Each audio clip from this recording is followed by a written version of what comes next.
If you're a lover of history, then go to trhistorical.com. There you'll find apparel, decor, and gear, and our listeners will receive 10% off plus free shipping within the U.S. if you use promo code GBERG1863 at checkout. So take advantage of this deal at trhistorical.com. TR Historical, for the love of history. You're listening to Addressing Gettysburg.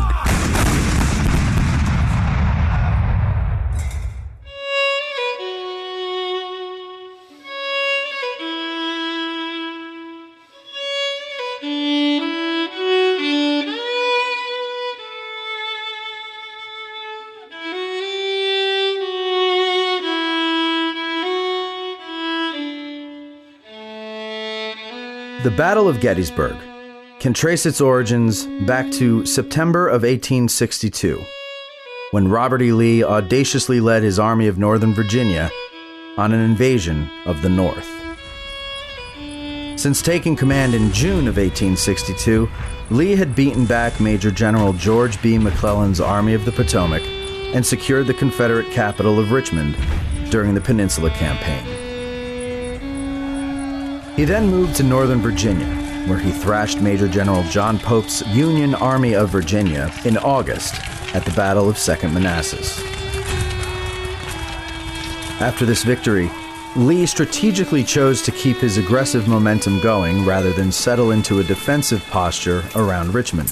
So he turned his attention to Northern territory, specifically Pennsylvania, probably Harrisburg. This, Lee knew, would draw the Union Army out of Virginia.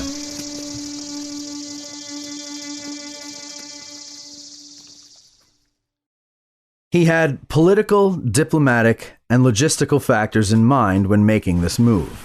Lee's fervent reading of Yankee newspapers gave him the confidence that this move would further strain relations between political factions in the North.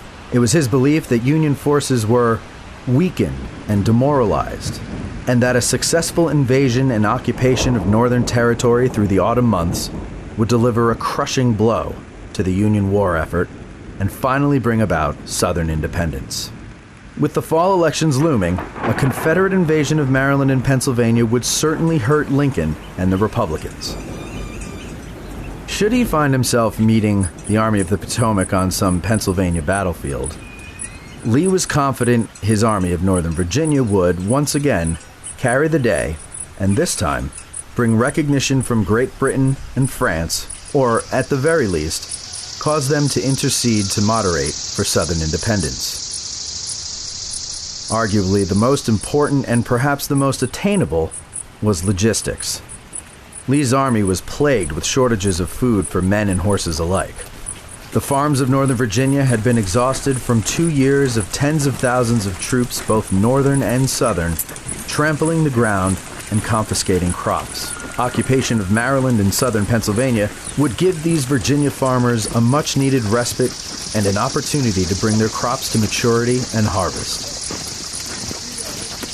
Meanwhile, Lee would be able to provision his army with food, fodder, and other supplies from the lush and untouched farmlands of Maryland and Pennsylvania's Cumberland Valley, known south of the Potomac River as the Shenandoah Valley. This move was not to gain territory, but to buy time to accomplish his goals until returning to Virginia for the winter. 8 months later, many of these same concerns will propel Lee to invade the North a second time. An invasion which culminated in the fight at Gettysburg. Lee wrote to Confederate President Jefferson Davis on September 3rd, "The Army is not properly equipped for an invasion of an enemy's territory.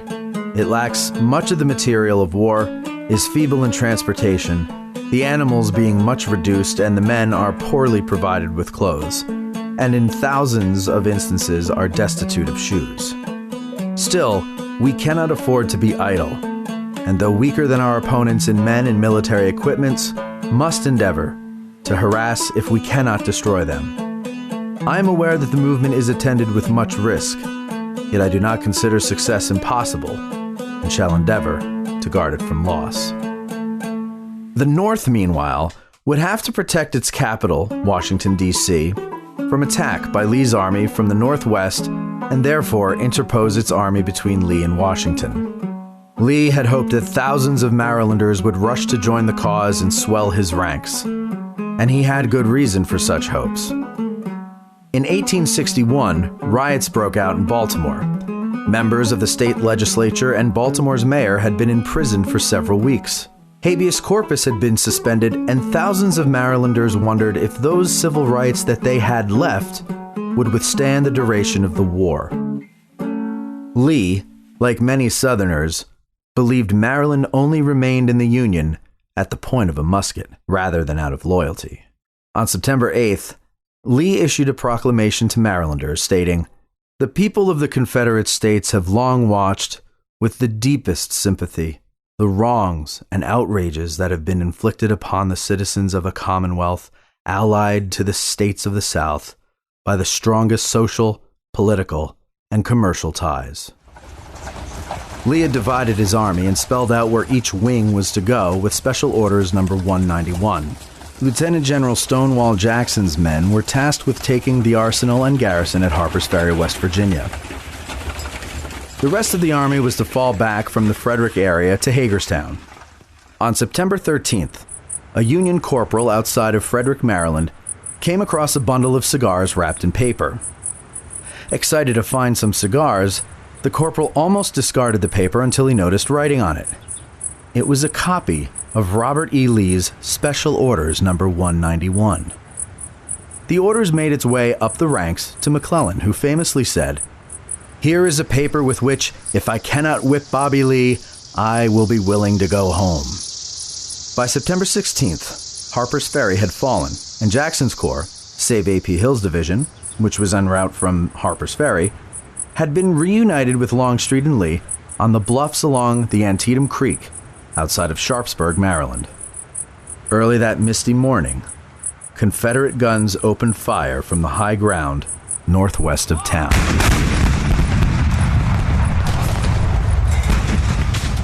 The bloodiest 12-hour period in American history was underway.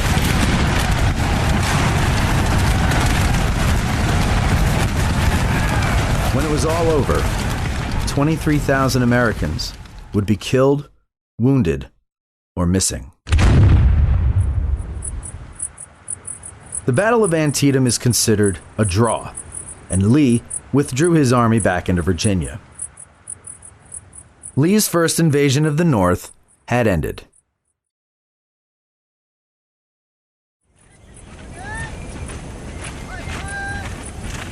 For 6 weeks after the Battle of Antietam, McClellan remained near Sharpsburg. During this time, Lincoln tried to persuade, coax, cajole, threaten, and argue with McClellan to move his army in pursuit of Lee. Finally, towards the end of October, McClellan crossed the Potomac in feeble pursuit of Lee.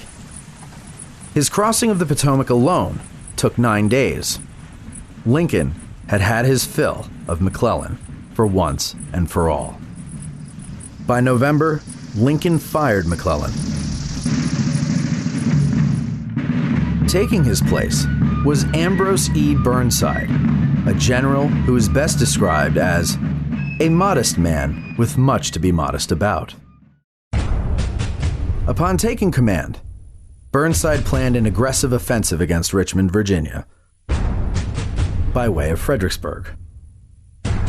But this boldness was immediately met with troubles crossing the Rappahannock River. This gave Robert E. Lee time to entrench his army on Marye's Heights, behind the town of Fredericksburg.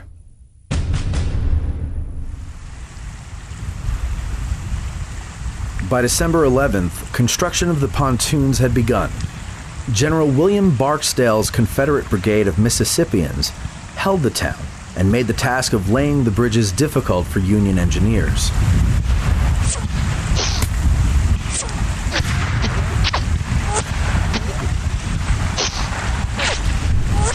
Union artillery opened on the town to quiet Barksdale's sharpshooters to little effect.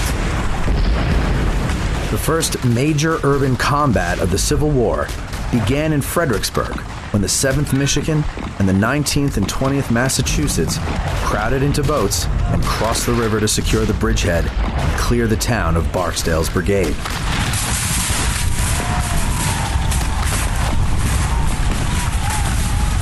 Over 5,000 rounds of artillery ordnance were expended in the effort. Fighting through the town was street to street, with some Confederates surrendering while others continued the fight. By nightfall, Fredericksburg was occupied by 4 Union brigades. Looting was rampant. Naturally, many Confederate soldiers were Virginians, and their anger readied them for the battle they knew would come. Even many Union soldiers were appalled by such wanton disregard for private property. Surprisingly, with all the violence and destruction in the town of Fredericksburg, only an estimated 4 civilians lost their lives. On December 13th, Burnside ordered the battle begin. The Confederate right, held by Stonewall Jackson's 40,000 men, was attacked by Major General George Gordon Meade's 4,000-man division.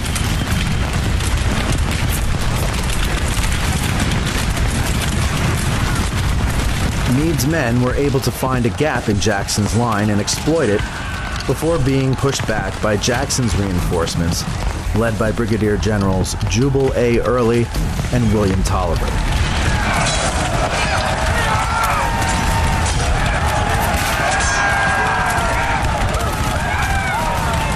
When Meade sent an aide to fellow division commander Brigadier General David Birney for assistance, Birney refused, citing that he did not work for Meade and they weren't even members of the same corps. Meade rode furiously back to Birney's position and yelled at him with such terrible profanities that a staff officer described them as words that almost make the stones creep underfoot, trying to get away. Profanities notwithstanding, Meade, who outranked Birney, pulled rank and was able to get a brigade released to aid in the attack. But it was too little, too late. As the fighting along Jackson's line dissipated on the south end of the battlefield, the distant sounds of gunfire in the fields to the north could be heard in front of Marye's Heights, just west of the city. While Meade was attacking Jackson, Union troops had initiated an attack against Longstreet's well-entrenched men on Marye's Heights. Orders from Burnside were to send a division or more in an effort to seize the high ground west of Fredericksburg. The approach was fraught with difficulties. Fences, gardens, a canal, narrow bridges over the canal, and scattered homes, barns, and eventually the fallen, all promised to break up and slow the Federal advance over the open plain. Longstreet's men were hidden behind a stone wall that ran along a sunken road at the base of the heights, known at that time as the Telegraph Road. Major General Lafayette McLaws had about 2,000 men on the front line and an additional 7,000 reserves on the crest of and behind Marye's Heights. Batteries pointing in every possible direction had very few target-deficient spots on the Union approaches.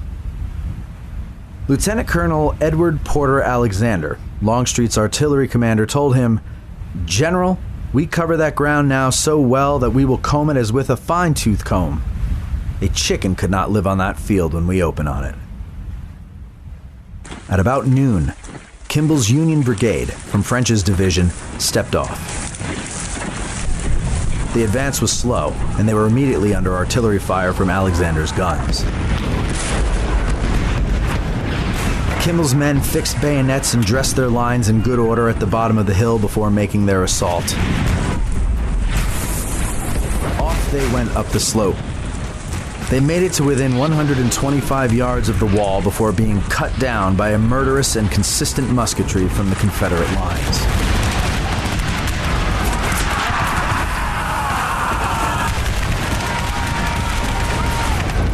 Then came more brigades, one after another, each one with soldiers bent forward as if walking into a blizzard, each one stepping over other boys in blue, each one slipping on ground made muddy and slick by the blood of their fallen comrades.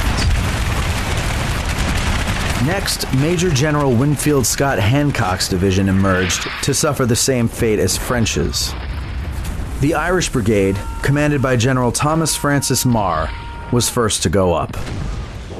Before going into battle, Marye addressed his men, saying, "This may be my last speech to you, but I will be with you when the battle is the fiercest.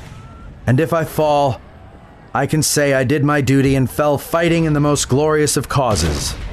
His men gave him 3 cheers. Marye remained behind, naming a bum knee as the cause. On the order, shoulder arms, right face, forward, double quick march, the Irishmen raced towards the enemy. Immediately they came under artillery fire. One well-placed Confederate shell exploded among the 88th New York, taking out 18 men. After splashing through the canal at the bottom of the hill, the order, "Attention," rang out through the ranks, followed by, "Fix bayonets." One Union officer remembered, as this was being done, the clink-clink of the cold steel sounding along the line made one's blood run cold. Marye gave the order to advance at the double quick, and with a yell, the Irish Brigade moved across the plain and up the slope of Marye's Heights. Opposing them, behind the wall, were fellow sons of Erin in the 24th Georgia of Cobb's brigade. "Oh God, what a pity! Here comes Marye's fellows," a member of the 24th lamented. "Give it to him now, boys," the 24th commander yelled. "Now's the time, give it to him." The Confederate line opened fire with a galling sheet of flame. Still, the men of the Irish Brigade pressed on, ignoring the carnage around them. Mulholland added, "No cheers or wild hurrahs as they moved towards the foe. They were not there to fight, only to die." The brigade made it to within 50 yards of the Confederate wall, resembling a mob more than a military unit. It managed to squeeze off a few rounds before retreating back down the hill. The Irish Brigade suffered 45% casualties, including 14 of its 15 field officers. Only one colonel, Colonel Patrick Kelly, survived unscathed. By day's end, Burnside sent 7 Union divisions against Marye's Heights, 1 brigade at a time, making a total of 14 individual charges, each of which failed, costing the United States Army around 7,500 casualties. The total Union casualties in the Battle of Fredericksburg were well over 12,000. Confederate losses at Marye's Heights totaled around 1,200, and their total losses in the battle were just over 5,000. General Longstreet wrote, "The charges had been desperate and bloody, but utterly hopeless." 6.5 months later, on Cemetery Ridge at Gettysburg, Hancock's Union soldiers would be behind a wall as Longstreet's men marched across open fields. During that cold December night on the fields leading to Marye's Heights, thousands of Union soldiers were pinned down by Confederate fire, unable to move or assist the wounded. No one seems to have captured the scene in a more moving way than the lieutenant colonel of the 20th Maine Regiment, Joshua Lawrence Chamberlain. The desperate charge was over. We had not reached the enemy's fortifications, but only the fatal crest, where we had seen 5 lines of battle mount, but to be cut to earth, as by a sword swoop of fire. We had that costly honor which sometimes falls to the reserve, to go in when all is havoc and confusion, through storm and slaughter, to cover the broken and depleted ranks of comrades, and take the battle from their hands. Thus we had replaced the gallant few still struggling on the crest, and received that withering fire which nothing could withstand, by throwing ourselves flat in a slight hollow of the ground, within pistol shot of the enemy's works, and mingled with the dead and dying that strewn the field, we returned the fire till it reddened into night, and at last fell away through darkness and silence.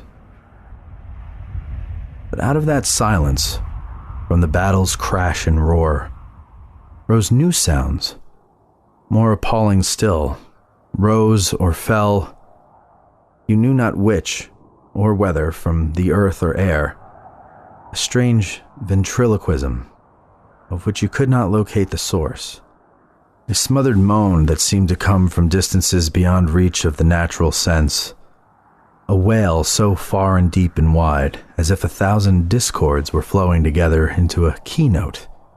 Weird, unearthly, and terrible to hear and bear. Yet startling with its nearness. The writhing concord broken by cries for help, pierced by shrieks of paroxysm, some begging for a drop of water, some calling on God for pity, and some on friendly hands to finish what the enemy had so horribly begun. Some with delirious, dreamy voices, murmuring loved names, as if the dearest were bending over them. Some gathering their last strength to fire a musket, to call attention to them where they lay helpless and deserted. And underneath, all the time, that deep bass note from closed lips, too hopeless or too heroic to articulate their agony.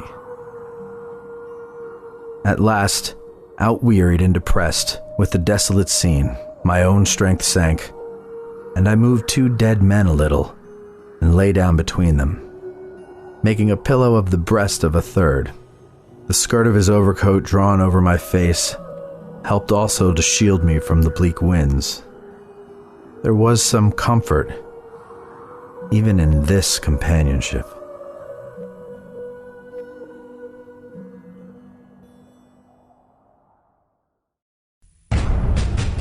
By December 15th, Burnside had called off the attacks and withdrew across the Rappahannock.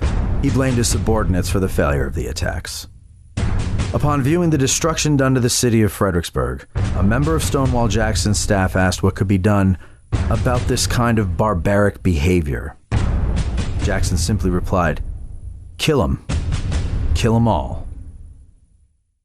Fredericksburg was a massive failure for Burnside and plunged Union morale to a new low. As 1862 came to a close, Lee congratulated his troops on a job well done for the year, but warned them that their work is not yet complete and that the enemy, or those people, as Lee often referred to the Union Army, had outproduced them in manpower, materiel, and treasure. In January 1863, after the Federal defeat at Fredericksburg, Major General Ambrose E. Burnside sought to restore the Army's morale by crossing the Rappahannock River at Banks's Ford 2 miles south to attack the rear of Robert E. Lee's army. The march began on January 19th. That night, a warm front thawed the frozen roads with 48 hours of pouring rain. Confederates across the river taunted the sodden Federals with large signs. "This way to Richmond," and perhaps the most humiliating, "Burnside stuck in the mud," painted on a barn roof. One Confederate yelled across the river, "Say, Yanks, we'll be over in the morning and haul your guns out of the mud for you." Burnside canceled the march on January 23rd. And 2 days later, President Abraham Lincoln replaced him with Major General Joseph Hooker, the third man to command the Army of the Potomac in 3 months.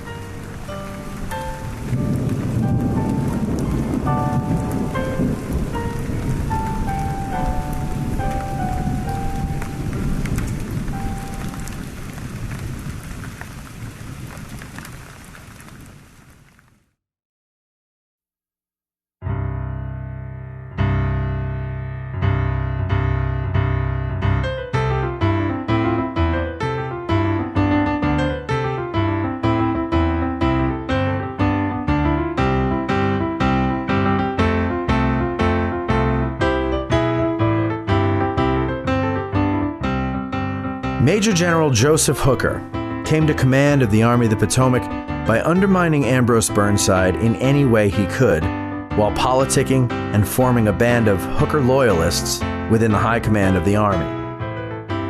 Being fully aware of this, and in spite of it, Lincoln gave Hooker the command.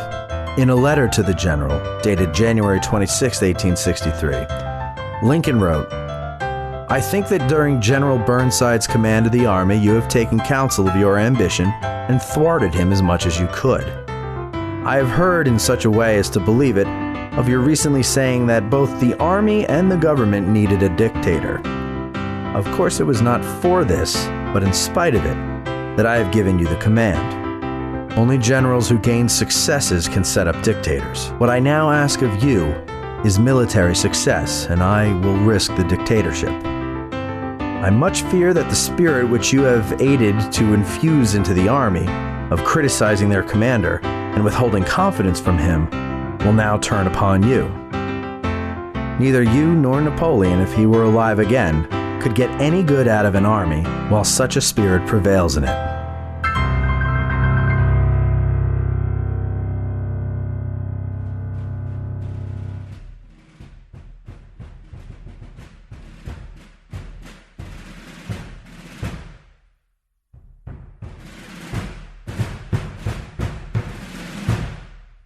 For all his bombast, Fighting Joe Hooker played a crucial role in the evolution and condition of the Army of the Potomac. Upon taking command, Hooker implemented changes that made the Army easier to manage and that improved the health and morale of its troops. The Grand Division organization was done away with and replaced with a simple structure in which each corps reported directly to Army headquarters. The cavalry, which had previously been divvied up among the various infantry divisions, was now organized in its own corps. While Hooker brought the cavalry together in one unit, he did the opposite with the artillery, dispersing batteries throughout the infantry units as required. He did away with McClellan's ineffective system of utilizing the Pinkerton Agency, comprised of all civilians, and instead formed the Bureau of Military Information, or BMI, under Colonel George Sharp.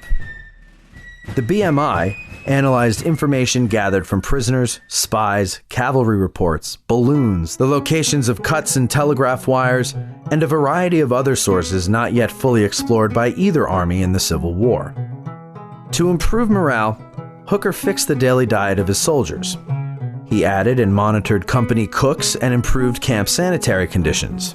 He made sure the troops were paid on time, and he made the quartermaster department accountable for supplies that were meant for the front. Hospitals received major reforms, and he improved the furlough system, allowing one man per company to take turns receiving a 10-day furlough. In order to stem the tide of rising desertion, Hooker improved the incoming mail review, bolstered camp picket lines, improved the drilling of his soldiers, and the training of his officers, who he gave permission to shoot the deserters. Unit pride was improved by the introduction of the Corps Badge system, designed to make identification of troops in the thick of battle easier. Taps was introduced by the new Chief of Staff, Daniel Butterfield. The song was a slight modification of Tattoo, a song written by General Winfield Scott in 1835. All of these things will help the Army of the Potomac turn into the fighting force it had become by the time of the Battle of Gettysburg. But that was still months away. Hooker boasted, "I have the finest army on the planet. I have the finest army the sun ever shone on. If the enemy does not run, God help them. May God have mercy on General Lee, for I will have none." Joe Hooker was plotting and planning a great campaign that would take his army across the Rappahannock yet again, but this time not straight at the city of Fredericksburg. Instead, Hooker would hold a portion of his army, under Major General John Sedgwick at Falmouth, across from the city, while marching the remainder north to swing down on Lee's flank. Lee, on the other hand, had sent almost half of his army away on a foraging mission under the command of Lieutenant General James Longstreet. This had to be done because the Confederate Army was always plagued by shortages of food, clothing, and other supplies and equipment. Remaining with Lee were the men of Stonewall Jackson's corps and 2 of Longstreet's divisions. Hooker had Lee outnumbered 2-1. Moreover, Hooker had gotten his army safely across the Rappahannock and Rapidan rivers and on Lee's flank. All that was left to do was crush Lee's smaller army of Northern Virginia and march on down to Richmond. If only it were that easy. Hooker's plan for the spring and summer campaign was both grand and encouraging. First, he would send Stoneman's cavalry deep behind Lee's army to cut railroads and burn bridges in order to cut off his lines of supply and retreat. He hoped, too, that this would distract Lee from the main thrust of his attack, which was to hit him from behind as he focused on Sedgwick's 6th Corps on the other side of the river. Once the outnumbered Lee was crushed, Hooker would march his army to Richmond. If Hooker's plan had such elegance, its execution did not. Stoneman's cavalry raid only met one of its objectives. The flanking march achieved the element of surprise. However, Lee, seemingly undaunted by this envelopment, split his army in two, sending the bulk under Stonewall Jackson to meet the threat to his rear. Hooker lost his nerve and decided he would await an attack from Lee. Fighting Joe Hooker had given up the initiative.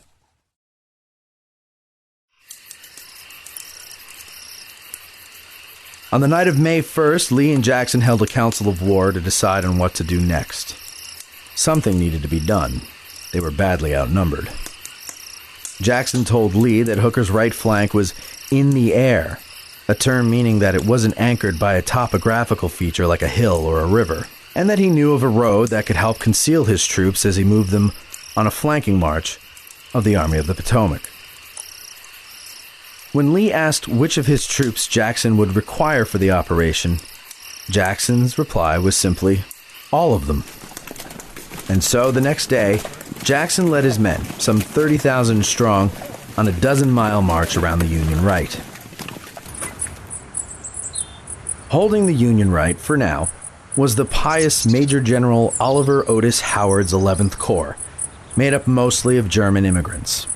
By afternoon, reports filtered into Howard's headquarters, and to Hooker's, about Confederate troops being spotted to the west of Howard's position, which was facing south.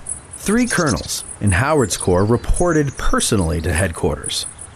All 3 reported being laughed at and sent away. Hooker, too, was receiving word that a large Confederate force was moving south, away from the battlefield. He took this to mean that Lee was in retreat, yet he chose not to attack the minuscule force still remaining in his front. Still, to err on the side of caution, he passed word along to Howard, too, with advice to protect his right from attack. "We have good reason to suppose the enemy is moving to our right," the order read. "Please advance your pickets for purposes of observation as far as may be safe in order to obtain timely information of their approach." Even Division Commander Carl Schurz reported to Howard his own observation of Jackson's troops, urging him to reorient the line and face west instead of its current facing of south. He was ignored. The attitude at the 11th Corps headquarters was that intelligence should come from the top down and not the bottom up. From the bottom, especially the bottom of the 11th Corps, it was nothing more than the frightened overreaction of those damn Dutch. Rather than take heed of the warnings he had received, Howard sent his only reserve, the brigade of General Francis Barlow, south to assist the 3rd Corps at Catherine Furnace, and went along with them to see what he thought was the main show. On his own initiative, General Schurz ordered 3 regiments to face west and sent patrols in that direction down the Plank Road. Even these resulting reports of Confederates on the right were scoffed at headquarters. Late in the afternoon, as Howard's men were preparing coffee and food, a massive wave of deer, turkeys, rabbits, and the like came charging out of the woods. At first, the Union troops laughed and jeered. Some probably thought of what a nice meal some of the animals might provide. But their amusement wouldn't last long, for hot on the heels of the wildlife came the wild-eyed troops of Robert Rhodes's Confederate division. Howard's 11th Corps was caught totally off guard. Rhodes's rebels swept through the Yankee camps as 11th Corps soldiers fled for safety.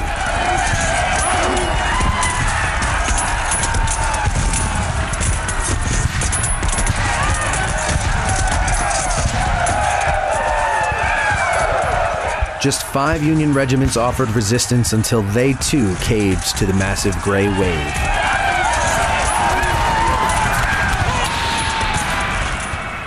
At Wilderness Church, Carl Schurz was able to wheel his division to face the approaching Confederate tide. One Union soldier observed, not more than 2 minutes before, Schurz's men were facing south. Now their front was to the west, in unbroken line, shoulder to shoulder, to stem the torrent of men. 20 minutes of firing and being outflanked on both ends of the line compelled Schurz to call retreat. Other officers in the 11th Corps were able to rally together pockets of resistance, which were easily overcome. One 11th Corps soldier remembered, "It was a perfect whirlwind of men. The enemy seemed to come from every direction." Captain Hubert Dilger's battery held its ground until it too was overwhelmed.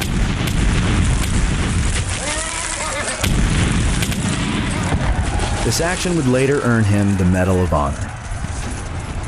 Returning against a steady stream of retreating men, General Howard, mounted on his horse, tucked an American flag under the stump of his arm which he lost in the Peninsula Campaign, waved his pistol, and tried to get his men to stop, rally, and stand with him. "Halt! Halt!" he shouted. "I'm ruined! I'm ruined! I'll shoot if you don't stop! I'm ruined! I'm ruined!" One observer determined that Howard was completely confused and bewildered, later adding, "None of us knew or cared where he went." Jackson's men pushed Howard's 11th Corps back nearly 2 miles. A phenomenon known as acoustic shadows kept Joseph Hooker and his headquarters in the dark until the 11th Corps men were upon them. The commanding general and his staff tried to beat their frightened comrades into submission with the flat edge of their swords. It didn't help. And some 11th Corps men were so frightened that they ran clear into the Confederate lines on the other side of the battlefield.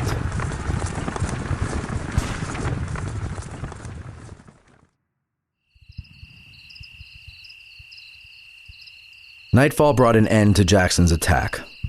Jackson, however, wasn't ready for it to end, and took to taking personal reconnaissance of the enemy's position in hopes of making a rare night attack.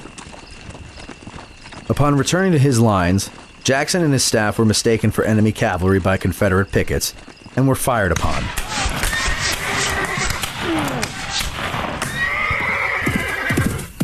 Two of his aides were killed. Jackson was hit twice in the left arm and once in the right hand. While carrying him off on a litter, the litter bearers tripped and fell, dumping Jackson off the litter onto his left side.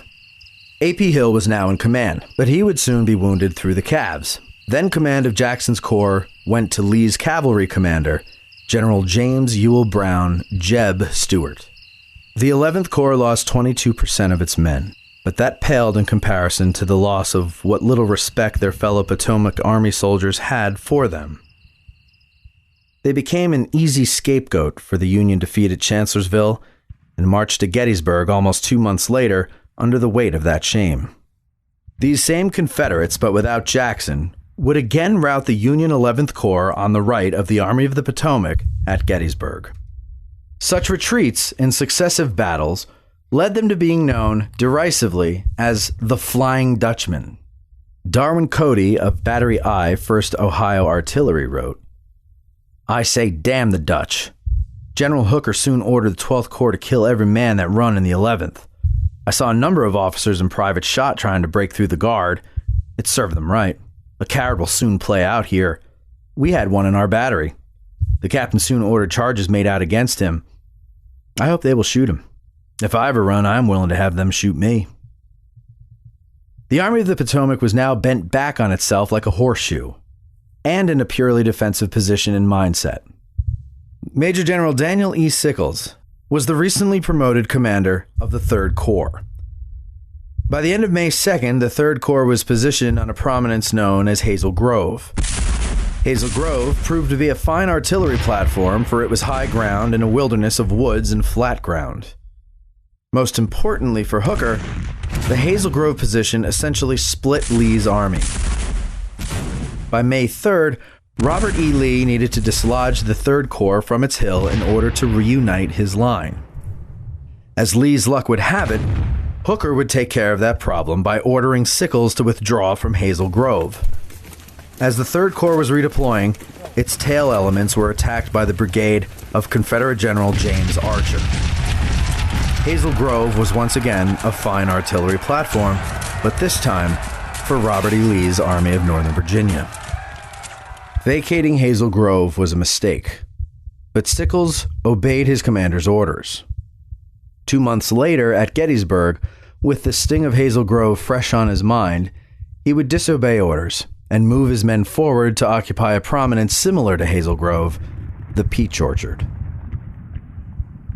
At a crucial moment during the fight, a Confederate artillery shot hit the column of the Chancellor House that Hooker was leaning against.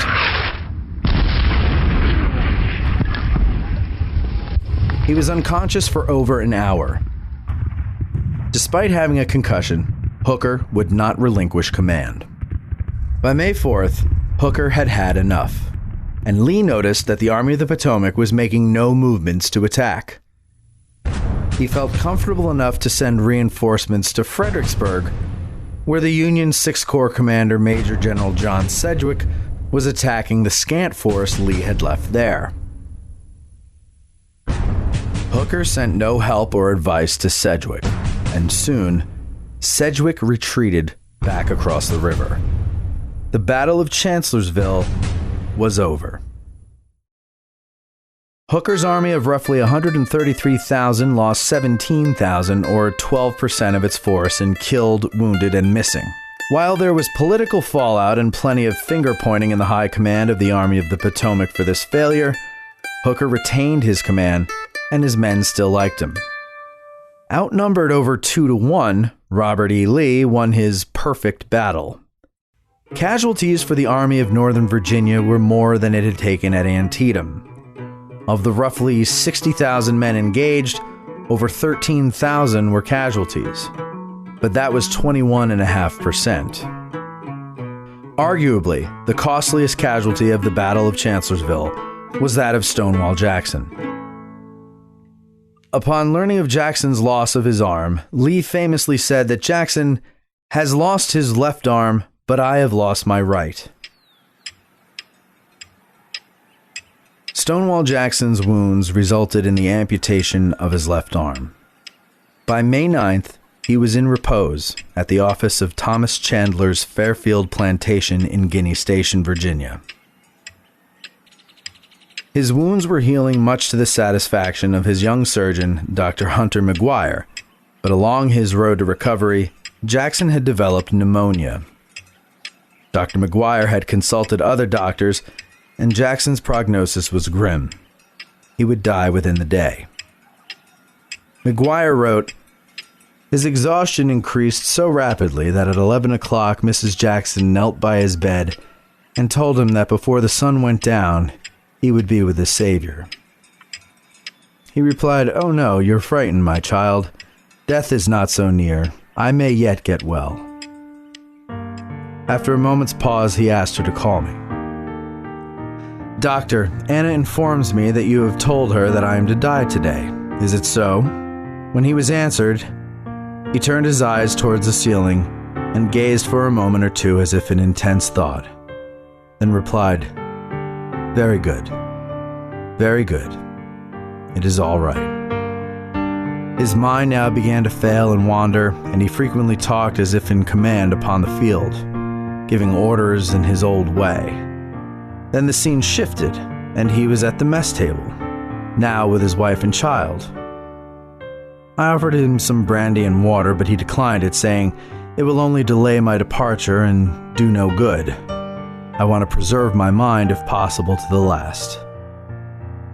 About 1:30, he was told that he had but 2 hours to live, and he answered again, feebly but firmly, 'Very good, it is all right.' A few moments before he died, he cried out in his delirium, 'Order A.P. Hill to prepare for action. Pass the infantry to the front rapidly. Tell Major Hawks,' then stopped, leaving the sentence unfinished. Presently a smile of ineffable sweetness spread itself over his pale face, and he cried quietly and with an expression as if of relief, 'Let us cross over the river and rest under the shade of the trees.' And then without pain or the least struggle, his spirit passed from earth to the God who gave it."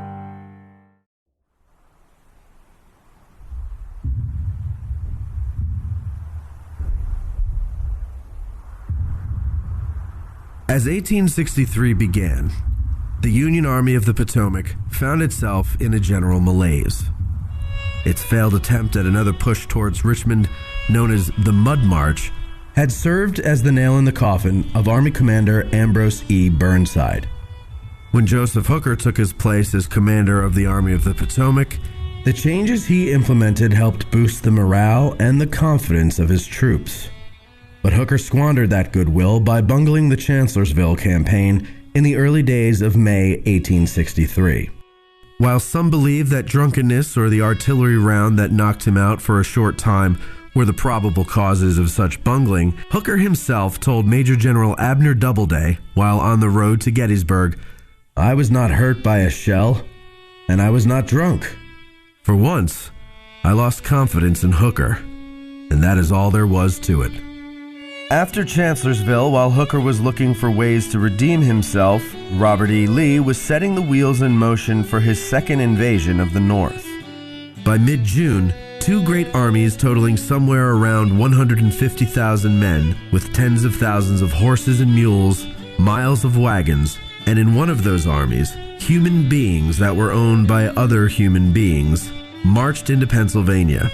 Meanwhile, everyday citizens in a bustling country town called Gettysburg were going about their daily business while reading about the war in any or all of the town's 3 newspapers. War had not left them untouched, however. Constant threats of invasion plagued them since they first sent their local militia, the Gettysburg Blues, to fight to preserve the Union in 1861. By the 4th of July of 1863, this small town of 2,400 would be left with the daunting task of cleaning up the carnage and healing many times its number in wounded soldiers who wore both blue and gray. On the last day of June, the lead elements of these two armies would be poised for the commencement of the greatest, bloodiest battle ever fought in the Western Hemisphere. But very few had any notion of that as they closed their eyes to sleep that night.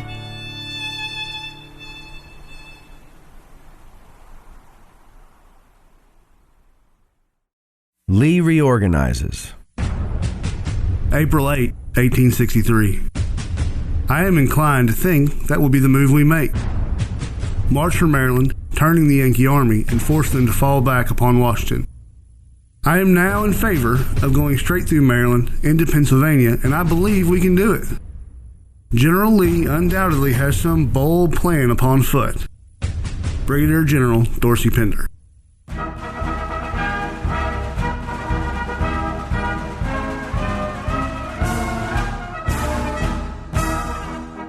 As unlikely and great as Lee's victory at Chancellorsville was, the commander of the Army of Northern Virginia knew all too well that his victory had done hardly more than postpone the inevitable. Lee knew that the Army of the Potomac outnumbered and outsupplied his own. Just as it was 9 months earlier, Lee faced a dilemma between one of two things: either to retire to Richmond and stand a siege, which must ultimately have ended in surrender, or to invade Pennsylvania. Victory on Northern soil might urge the Peace Democrats in the North to push to bring the war to a close with reasonable terms for a free and independent Confederacy. Perhaps even, Britain and France would intervene on the Confederacy's behalf. But as always, supplies were Lee's immediate concern. Southern railroads were too inefficient and inadequate to keep Lee supplied. Moreover, the region the railroads operated in was crawling with enemy troops. Thus, Lee was not able to keep his men properly clothed or fed. For Lee's cavalry, the matter of horseshoes and the nails and forges required to shape and apply them was also a difficult one. It was not an uncommon occurrence to see a cavalryman leading his limping horse along the road, while from his saddle dangled the hoofs of a dead horse, which he had cut off for the sake of the sound shoes nailed to them. Henry B. McClellan, Adjutant to General Stuart.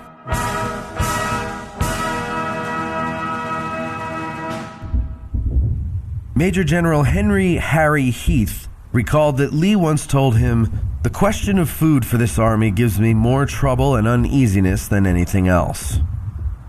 Lush and untouched, Pennsylvania would be able to feed his men and horses for months. Lee had to invade again. In Richmond, Lee lobbied for 3 days for Confederate officials to support his plan. Postmaster General John Reagan from Texas, cared more about the Confederate war effort and its armies in the West, and insisted that Lee divert some of his troops to aid the besieged city of Vicksburg, Mississippi. President Jefferson Davis, whose home was in Mississippi, could be described as uneasy about Lee's idea. The situation for the Southern cause was not as good as the Army of Northern Virginia's victories made it seem. Stonewall Jackson was dead.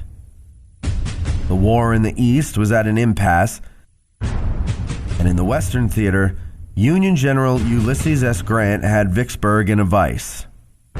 A bold move was now required in order to break the stalemate in the East or the siege in the West, and Robert E. Lee was just the man to do it. Lee's almost godlike stature in the South helped him win over his doubters, causing them to approve his plan by a vote of 5-1. The Army of Northern Virginia would once again invade the North. Lee's first order of business after his return from Richmond was to reorganize his army. Since taking command in June of 1862, Lee had felt the two-corps system currently in use was cumbersome and ineffective. Each corps contained somewhere around 30,000 men, proving too difficult for one corps commander to handle, especially in the wooded areas of Virginia. On May 30th, Lee announced his changes. Retaining his position at the helm of the 1st Corps, consisting of the divisions of Lafayette McLaws, George E. Pickett, and John Bell Hood, was James Longstreet, Lee's old war horse, who Lee looked at as his trusted advisor. Longstreet was also the second in command of the Army of Northern Virginia. Moving up to take Jackson's place at the head of the 2nd Corps with a promotion to lieutenant general was Richard Stoddard Ewell, one of Jackson's division commanders who often complained about Jackson's tendency to leave his subordinates in the dark about his plans. Under Ewell's command were the divisions of Jubal A. Early, Edward Johnson, and Robert E. Rhodes.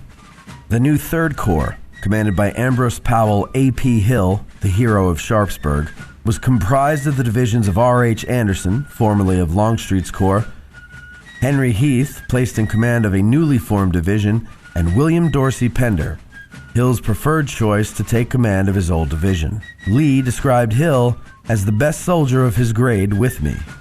Major General James Ewell Brown Jeb Stuart retained command of his cavalry division, which was expanded from 3 to 6 brigades. One of these brigade commanders was Brigadier General William Grumble Jones, who earned his nickname for his curmudgeonly ways. While Stuart was flamboyant and gregarious, Jones was disheveled in appearance, sporting blue jeans and a homemade jacket. There was a bitterness between Stuart and Jones that would soon play out during the Gettysburg campaign. Robert E. Lee's son, William Henry Fitzhugh Lee, affectionately called Rooney, also commanded a brigade under Stuart, as did his cousin, Fitzhugh Lee. Unlike the Union Army, in which the reserve artillery was under the command of one general attached to Army headquarters, the reserve artillery in the Army of Northern Virginia was attached directly to each corps in battalions for the Gettysburg campaign.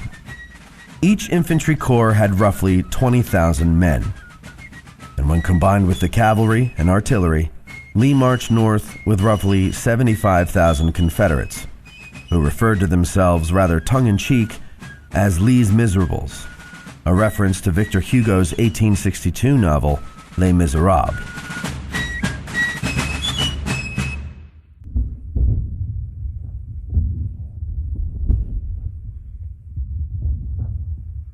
While Lee's army may have looked miserable, the boys in blue across the Rappahannock actually were miserable. I must tell you, Lincoln wrote Army of the Potomac Commander Joseph Hooker, that I have some painful intimations that some of your corps and division commanders are not giving you their entire confidence. This would be ruinous, if true. Going into the Chancellorsville campaign, Joe Hooker was overly confident, bombastic, and perhaps delusional. Lee's victory over Hooker's larger army would have humbled most other generals, but not fighting Joe Hooker. Instead, Hooker regained his cocky delusions and began to plan for another attack on Lee.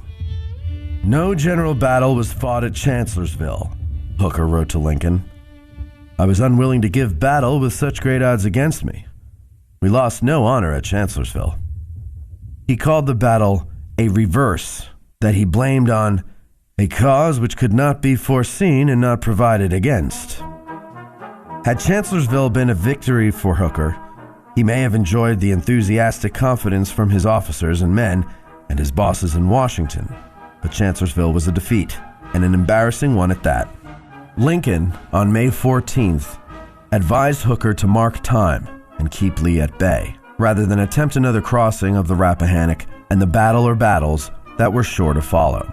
He did make sure to let Hooker know, however, that this was advice and not an order. Lincoln also advised Hooker to take the time to get his army back into shape. Perhaps to relieve himself from the responsibility of future failure, Hooker accepted the advice. The high command of the Army of the Potomac had lost faith in Hooker's abilities as an army commander. John Sedgwick and Henry Slocum, two corps commanders, had been secretly plotting to have Hooker replaced. But Lincoln was hardly ready to find another army commander yet, saying, "I am not disposed to throw away a gun because it misfired once." Later in May, Hooker caught wind of a private meeting between Generals Reynolds and Meade and Pennsylvania Governor Andrew Curtin, in which the two generals expressed their displeasure and lack of faith in Hooker. Curtin, ever the alarmist, quickly took flight to the White House to warn Lincoln of this dissension. On May 15th, Hooker summoned Meade to his headquarters for an explanation. Meade explained that his comments were made in confidence and that Governor Curtin had no right to repeat them. But he added that everything he had said to Curtin he had already said to Hooker directly during the course of the battle. As the conversation continued, tempers began to rise in both Meade and Hooker. 5th Corps Staff Officer Alexander Webb recalled that Meade's famous temper had eventually boiled over and that he damned Hooker very freely.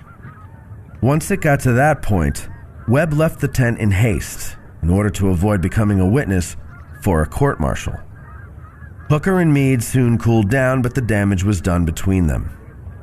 "I'm sorry to tell you," Meade wrote his wife, "that I am in open war with Hooker." Likely, Joseph Hooker had to deal with changes of personnel in the high command, though not as many. Darius Couch, Major General in command of the 2nd Corps, had been so disgusted with Hooker's mismanagement of the Chancellorsville campaign that he requested reassignment and was subsequently transferred to command the newly formed Department of the Susquehanna headquartered in Harrisburg, Pennsylvania. Replacing him at the head of the 2nd Corps was Division Commander Winfield Scott Hancock. After the Battle of Chancellorsville, the self-promoting Cavalry Division Commander Alfred Pleasanton replaced Cavalry Corps Commander Major General George Stoneman. Stoneman was relieved and sent back to Washington to receive medical treatment for chronic hemorrhoids exacerbated by cavalry service. Once relegated to a mere administrative role, Chief of Artillery Brigadier General Henry Hunt was put back in command of the Artillery Reserve of the Army of the Potomac. Proving to be an important and valuable change was the creation of the Bureau of Military Information, or BMI, back when Hooker took command during the winter. Until the BMI was created, the Army of the Potomac received its intelligence from the famous Pinkerton Agency.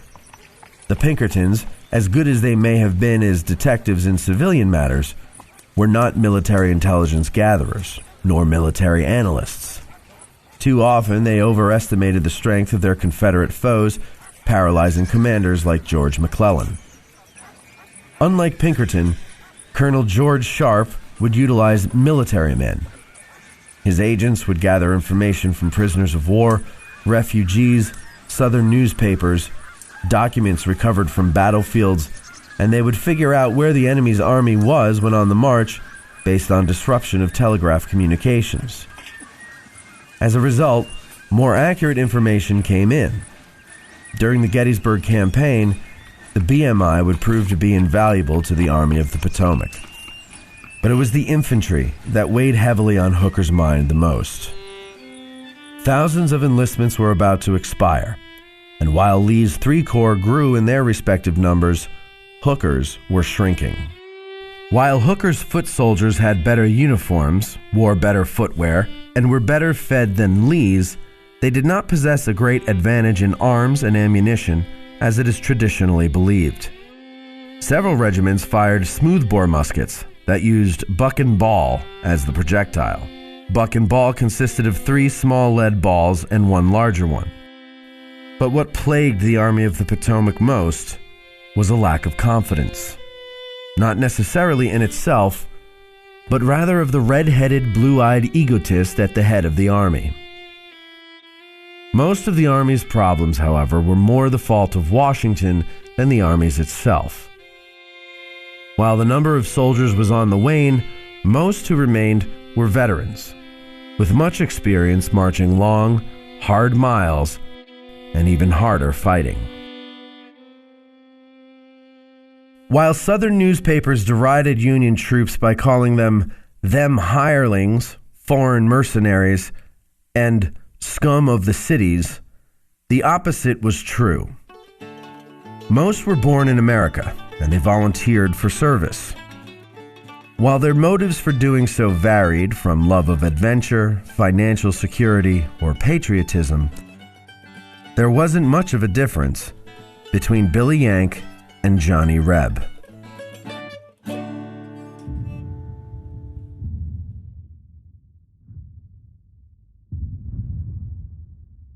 On May 27th, Hooker received word from his chief of intelligence that Lee's army was under marching orders and would most likely move forward upon or above our right flank.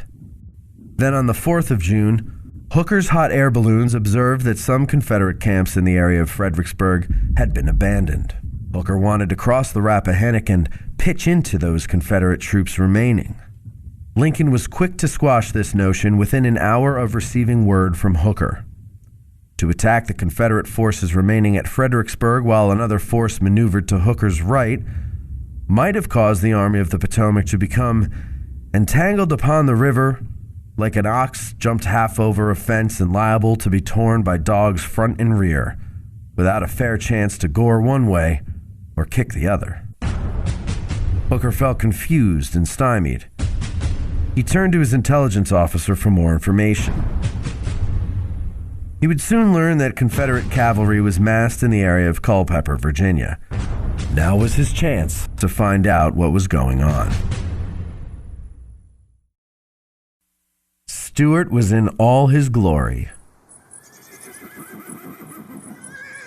Jeb Stuart's Confederate cavalrymen were arrayed in double-line formation on the plain just west of the Rappahannock, near Culpeper, Virginia. Mounted and at attention, Stuart's men waited in silence. Flags fluttered in the late spring breeze. Horses snorted and stomped their hooves as they stood in line, anxious for whatever their riders were about to compel them to do. Stuart gave them one proud, final look before giving them the signal.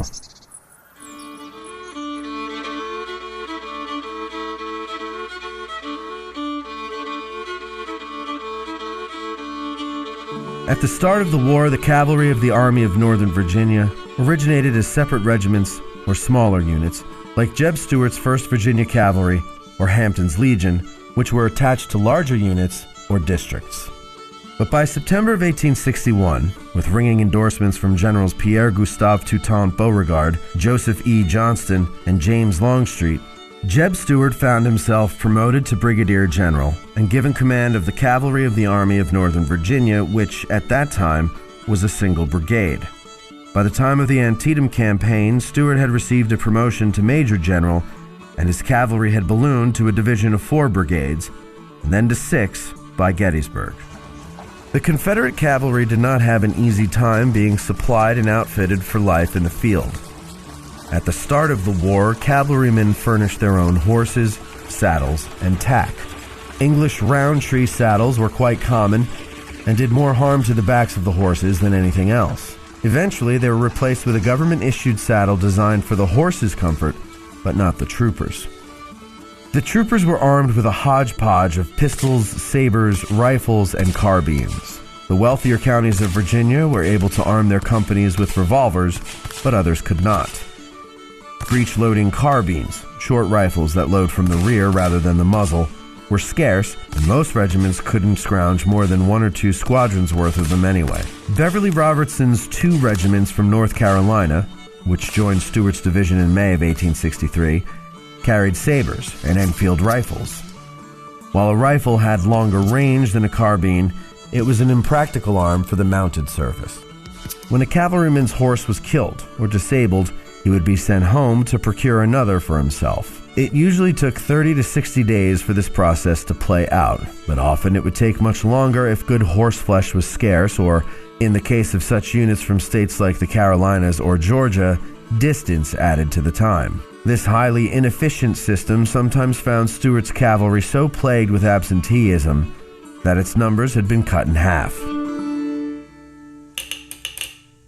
There are 3 brigades of cavalry 3 miles from Culpeper County Courthouse, toward Kelly's Ford. These are Fitz Lee's, William H. Fitzhugh Lee's, and Wade Hampton's brigades. The Confederate Army is under marching orders, and an order from General Lee was very lately read to the troops, announcing a campaign of long marches and hard fighting. Colonel George Sharp, Chief of Intelligence, Army of the Potomac. George Sharp's report to General Hooker was correct. His Bureau of Military Information had noticed that on May 22nd, Stuart reviewed the 3 brigades he had under his command at the time, totaling about 4,000 men. Shortly thereafter, Grumble Jones's and Beverly Robertson's brigades joined Stuart, and so, on June 5th, Stuart called for another review, with the expectation that his commander, Robert E. Lee, would be present. To Stuart's disappointment, Lee could not attend, but the pageantry went on nonetheless, with the cavalry being put through its paces in a mock charge at the horse artillery lined up and firing blanks from a ridge, all to the delight of the civilian spectators in attendance.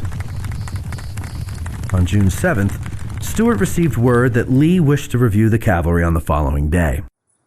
So, on June 8th, Stuart, resplendent in his new uniform, complete with a cape and a black ostrich plume in his hat, gave the signal to his waiting troopers on the plain. Bugles rang out their calls to advance. 22 regiments of cavalry maneuvered into columns of 4s, their horses kicking up a huge cloud of dust as they proudly marched by their beloved Army commander, Robert E. Lee. Lee wouldn't allow the pomp and circumstance of the review of June 5th. No galloping, no wasting of powder. Stuart's men and horses needed to be well rested, and his supplies of powder needed to be conserved for the march north that was already underway. Men of Major General John Bell Hood's infantry division of Longstreet's 1st Corps also stood by and watched the review. Hood was a former cavalryman and decided his men might get a kick out of watching the pageantry of that branch of the service, which they typically treated with disdain and scorn. Hoots and hollers, jeers and catcalls filled the air as the cavalry passed. When the raw recruits fell out of step or a trooper's hat flew off his head, the din of derision would swell to a crescendo. Even Stuart wasn't immune from the ridicule of Hood's veterans. Then Lee appeared, joining Stuart at the head of the column, and the jeers turned to genuine cheers for Marse Robert. Out of courtesy to Lee, the cheering was extended to Jeb Stuart. Lee later wrote to his wife that it was a splendid sight. The men and horses looked well. They recuperated since last fall. Stuart was in all his glory. Grumble Jones, no fan of Stuart's, remarked, "No doubt the Yankees have witnessed from their signal stations this show in which Stuart has exposed to view his strength and aroused their curiosity. They will want to know what is going on, and if I'm not mistaken, we'll be over early in the morning to investigate." After the review, Stuart conferred with Lee while his brigades went into bivouac roughly 8 miles from Culpeper near Brandy Station. The next morning, they were to cross to the Yankee side of the Rappahannock River in a move to protect the Army's flank as it disappeared into the cover of the Shenandoah Valley. So far as Lee knew, Hooker was not yet wise to his movements. But just as Grumble Jones surmised, Hooker was at least aware that Lee's army was on the move, though he wasn't aware of Lee's intentions. Fearing that Stuart's cavalry was moving to strike his rear, Hooker sent Pleasanton's 3 Union cavalry divisions, supported by 2 infantry brigades, on a spoiling raid, with orders to disperse the Confederate cavalry.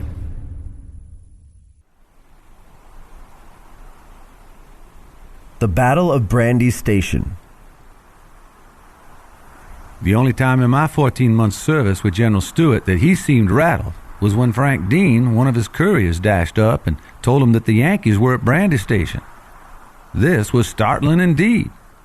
Frank Robertson, General Stuart's staff.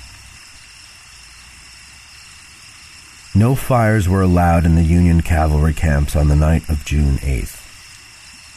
Troopers ate cold dinners, then slept on the ground with their horses' reins looped around an arm.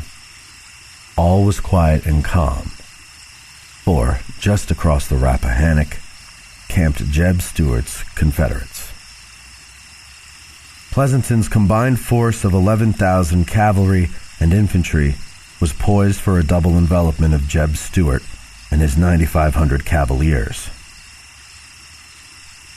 Just around 4:30 a.m., John Buford's Union division, led by the brigade of Colonel Benjamin Grimes Davis, crossed the Rappahannock River at Beverly's Ford in a thick fog and brushed aside Confederate pickets from the 6th Virginia Cavalry. At about daylight, the Yanks drove in our pickets stationed at Beverly's Ford on the Rappahannock and came near surprising us in bed. They charged up to our camp and killed and wounded several horses before we could get out. Confederate artillerymen.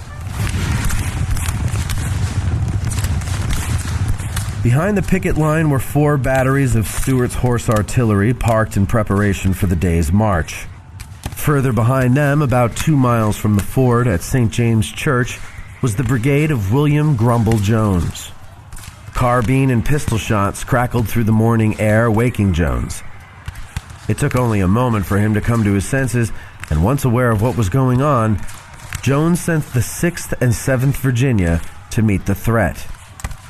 In their haste to get at these Yankees, some troopers were barely dressed, and many rode their horses bareback. Major Cabell E. Flournoy of the 6th Virginia was able to rally about 100 men and charged with them into the Federals.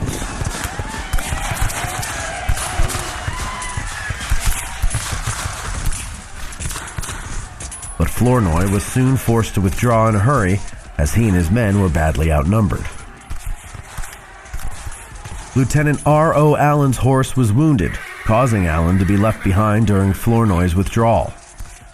Allen took cover in a tree line when he spotted a Union officer, Colonel Benjamin Grimes Davis, at the head of the column of Yankees. Down to only 1 bullet in his revolver, Allen decided it would be best spent taking out the brave blue-bellied officer daring to lead his men from the front. So Allen spurred his wounded horse towards Davis, whose back was turned. In the nick of time, Davis turned around and faced Allen for long enough to see that Allen was charging at him. Davis began swinging his saber in an effort to hit the charging rebel. Allen saved himself by dropping down to the horse's side and fired his revolver at Davis, sending his last bullet through the colonel's brain. Allen then galloped off to the safety of his own lines. The action of Grumble Jones's men enabled most of Stuart's artillery, which was camped dangerously close to Buford's troops, to fall back and form a line around St. James Church. Meanwhile, on Fleetwood Hill, Stuart was drinking his morning coffee at his headquarters. Fleetwood Hill, which ran north and south, was about a half a mile northeast of Brandy Station and around 4 miles behind the scene of Buford's crossing.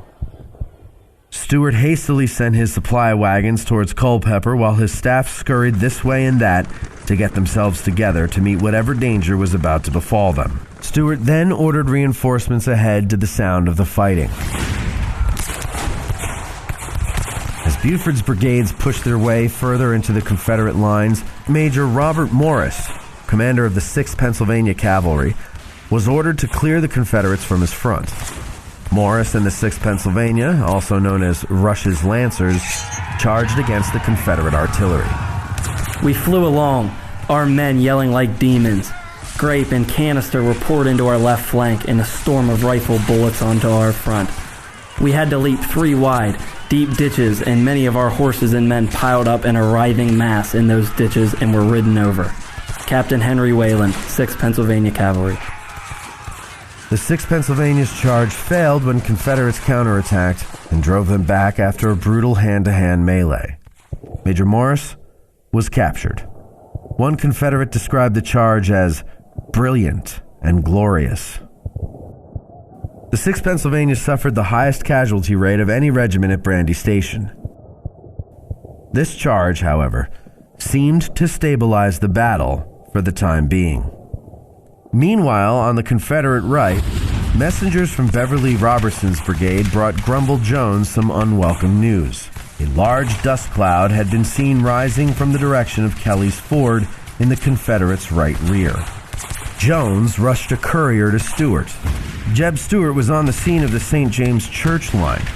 The seriousness of the event still did not seem to occur to Stuart or his staff, as a few of his more youthful staff members climbed a nearby cherry tree. Jubilantly, they picked and threw cherries down to their comrades on the ground until a Federal shell careened through the tree. The shell sent splintered branches flying and the young staff officers plummeting to the relative safety of the ground. Stuart, beside himself with laughter, said, "What's the matter, boys? Cherries getting sour?" Around this time, one of Jones's couriers rode up to Stuart and delivered the message about the threat to his flank. The doubtful Stuart arrogantly replied, "Tell General Jones to attend to the Yankees in his front, and I'll watch the flanks." Upon receiving this reply, Jones grimly scoffed, "So he thinks they ain't coming, does he? Well, let him alone. He'll damn soon see for himself." The cloud of dust Jones warned Stuart about was being raised by the flanking force of General David McMurtry Gregg's and Alfred N. Dufay's divisions.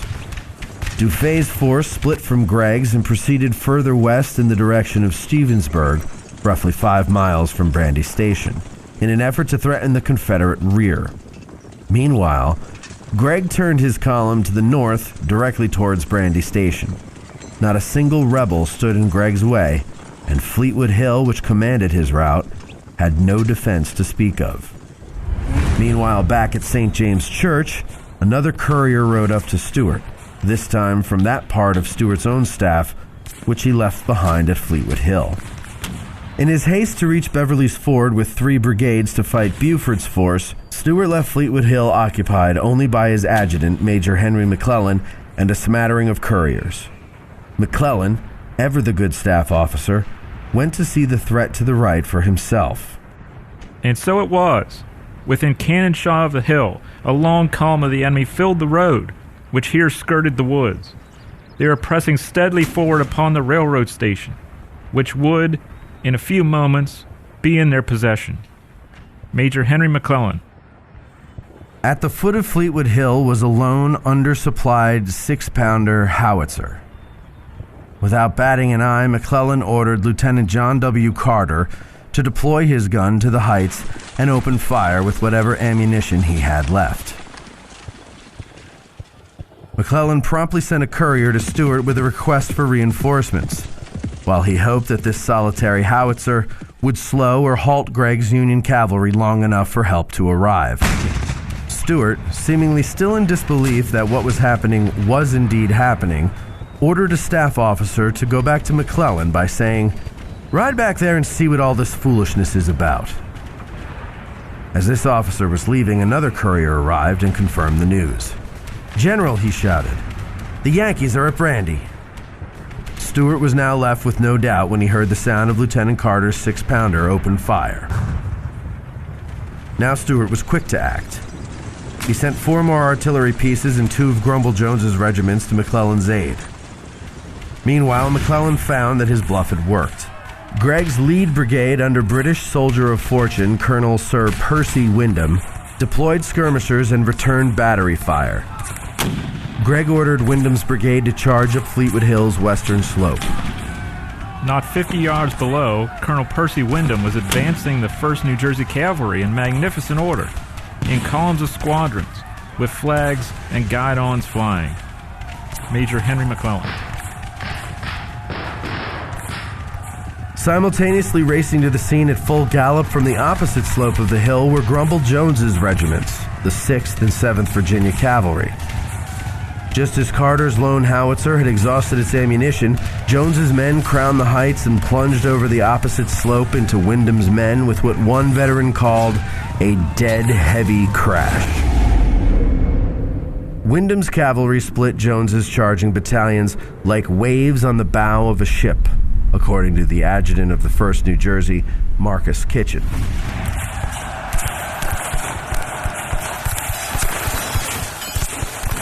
Kitchen's commander, Lieutenant Colonel Virgil Broderick, galloped straight into a group of Confederates, running his saber through one of them, slashing the forehead of another, and shooting a third before he was swarmed by a dozen or so of the rebels and taken down. Kitchen himself was on the way to assist his chief when he too became the target of a gang of Confederate troopers. The first one fired at me and missed. Before he could again cock his revolver, my saber took him in the neck. The blood gushed out in a black-looking stream. He gave a horrible yell and fell over the side of his horse. Marcus Kitchen, 1st New Jersey Cavalry. Kitchen spurred his horse at full gallop to a second Confederate, but his horse was shot out from under him, throwing Kitchen to the ground, leaving him half-conscious as the melee swirled around him. Before long, 2 Union brigades were entangled with 2 Confederate brigades. As the dust swirled around the mass of men and horses, so too did the sounds of mortal combat. The guttural gulps of men as they receive a saber blow or a pistol shot to the abdomen. The shrieks of frightened and wounded horses. The pop, pop, pop of revolvers sending their deadly projectiles toward a foe only a few feet away. And the clanging and scraping of sabers.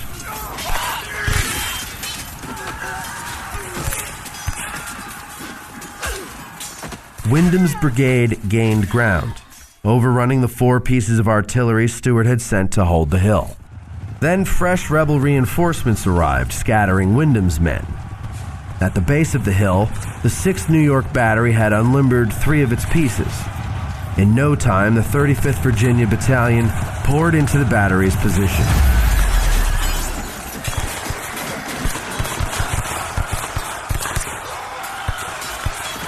One Federal trooper remembered, "One rebel on a splendid horse who sabered 3 gunners while I was chasing him. He wheeled in and out, would dart away, and then come sweeping back and cut down another man in a manner that seemed almost supernatural." Lieutenant Colonel E.V. White, the 35th's commander, recalled that the men of the battery fought with desperation. There was no demand for surrender or offer of one until nearly all the men were killed or wounded. Only 6 of the 36 men of the 6th New York Battery would come out unharmed.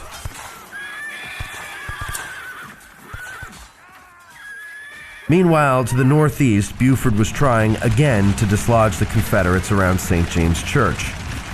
The 6th Pennsylvania charged a second time, but the 9th Virginia checked their efforts and repulsed them. Then the 2nd U.S. Cavalry, a tough unit of regular Army troopers, smashed headlong into the fray. There was little halting to make prisoners. Those who surrendered were told by emotion to go to the rear, and those who resisted were sabered or shot till they reeled from their saddles, the victor rushing on to engage a new foe. Captain Wesley Merritt, 2nd United States Cavalry. At one point in the melee, Captain Merritt fought one-on-one with Brigadier General Rooney Lee. Merritt wounded the younger Lee with his saber. Rooney Lee would also be shot in the thigh before the battle was over, but not by Merritt. Days after Brandy Station, the Confederate hospital that Lee was convalescing in was captured by Union troops, and the son of the commander of the Army of Northern Virginia would become a prisoner of war as his father undertook an invasion of enemy territory. By the time the 10-hour battle was over, Stuart's cavalry held the field. Pleasanton's men withdrew, but not in defeat. Hooker's orders to him were to disperse and destroy Stuart's forces. Pleasanton, however, claimed that he was only ordered to make a reconnaissance in force. Either way, the Union cavalry had performed as aggressively and with as much determination as their Southern counterparts for the first time in the war. With a total of around 20,000 cavalry and infantry involved, the Battle of Brandy Station yielded a little over 1,400 casualties.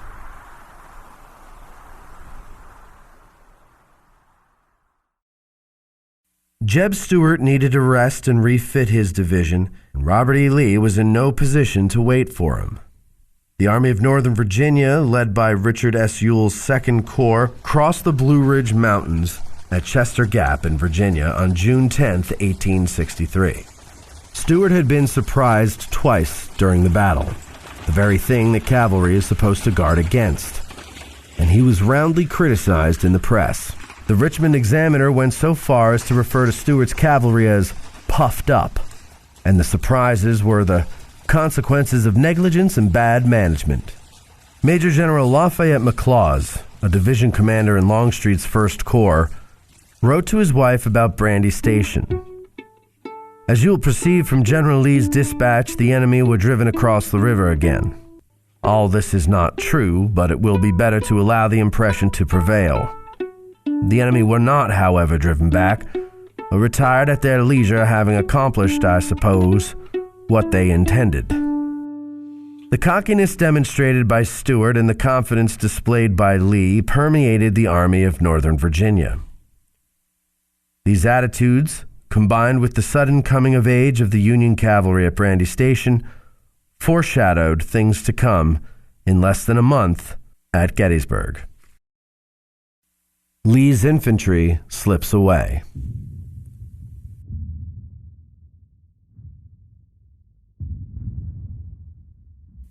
On June 10th, United States Secretary of War Edwin Stanton created 2 new departments: the Department of the Susquehanna and the Department of the Monongahela in Pennsylvania. Both were tasked with organizing emergency volunteer units to defend the state during the invasion.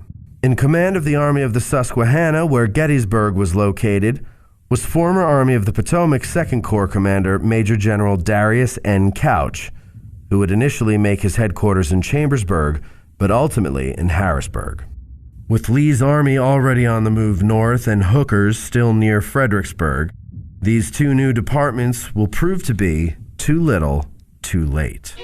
Lee intended to march his infantry into the Shenandoah Valley in order to conceal its movements. Running on a north-south line, the Shenandoah Valley continues straight up into Pennsylvania, where it is known as the Cumberland Valley. Its passes would be covered by Stuart's cavalry in order to prohibit Hooker's troops from penetrating the valley and thwarting the invasion. Now Hooker knew that Lee was on the move. While he correctly guessed that Lee was invading Maryland again, he did not know for sure whether or not Lee was doing so for conquest, or if he was only going far enough to position the Army of Northern Virginia in such a way as to be able to swoop south down onto Washington.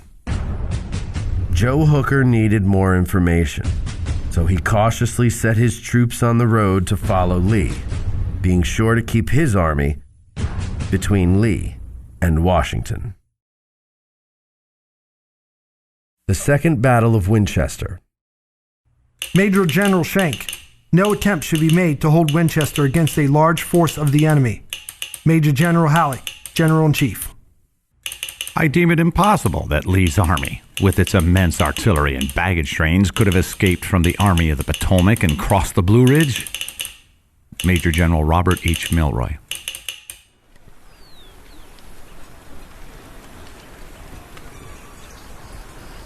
Long before European settlement, the Shenandoah Valley and the Winchester, Virginia area were sacred hunting grounds of Aboriginal Americans and changed hands through warfare for generations.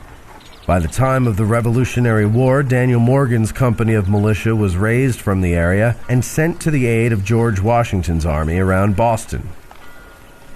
When the Civil War came, Winchester had become a key strategic position for the Confederate States Army.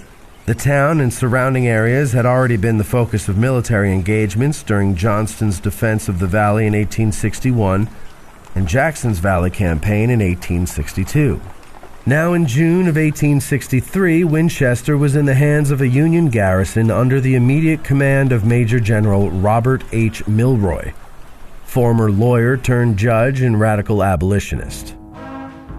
Milroy had, with his 2nd Division of the 8th Corps of the Middle Department, occupied Winchester since December of 1862. His superior, Major General Schenck, had been advised not to attempt to hold the city against a larger Confederate force. Milroy, who likened himself to Roman Emperor Nero, and who had no love or respect for the Southerners or secesh that he ruled over, arrogantly dismissed such advice. On June 14th, General Ewell and his Confederate 2nd Corps were perched to make Milroy regret such arrogance and initiated their advance against the defenses of Winchester.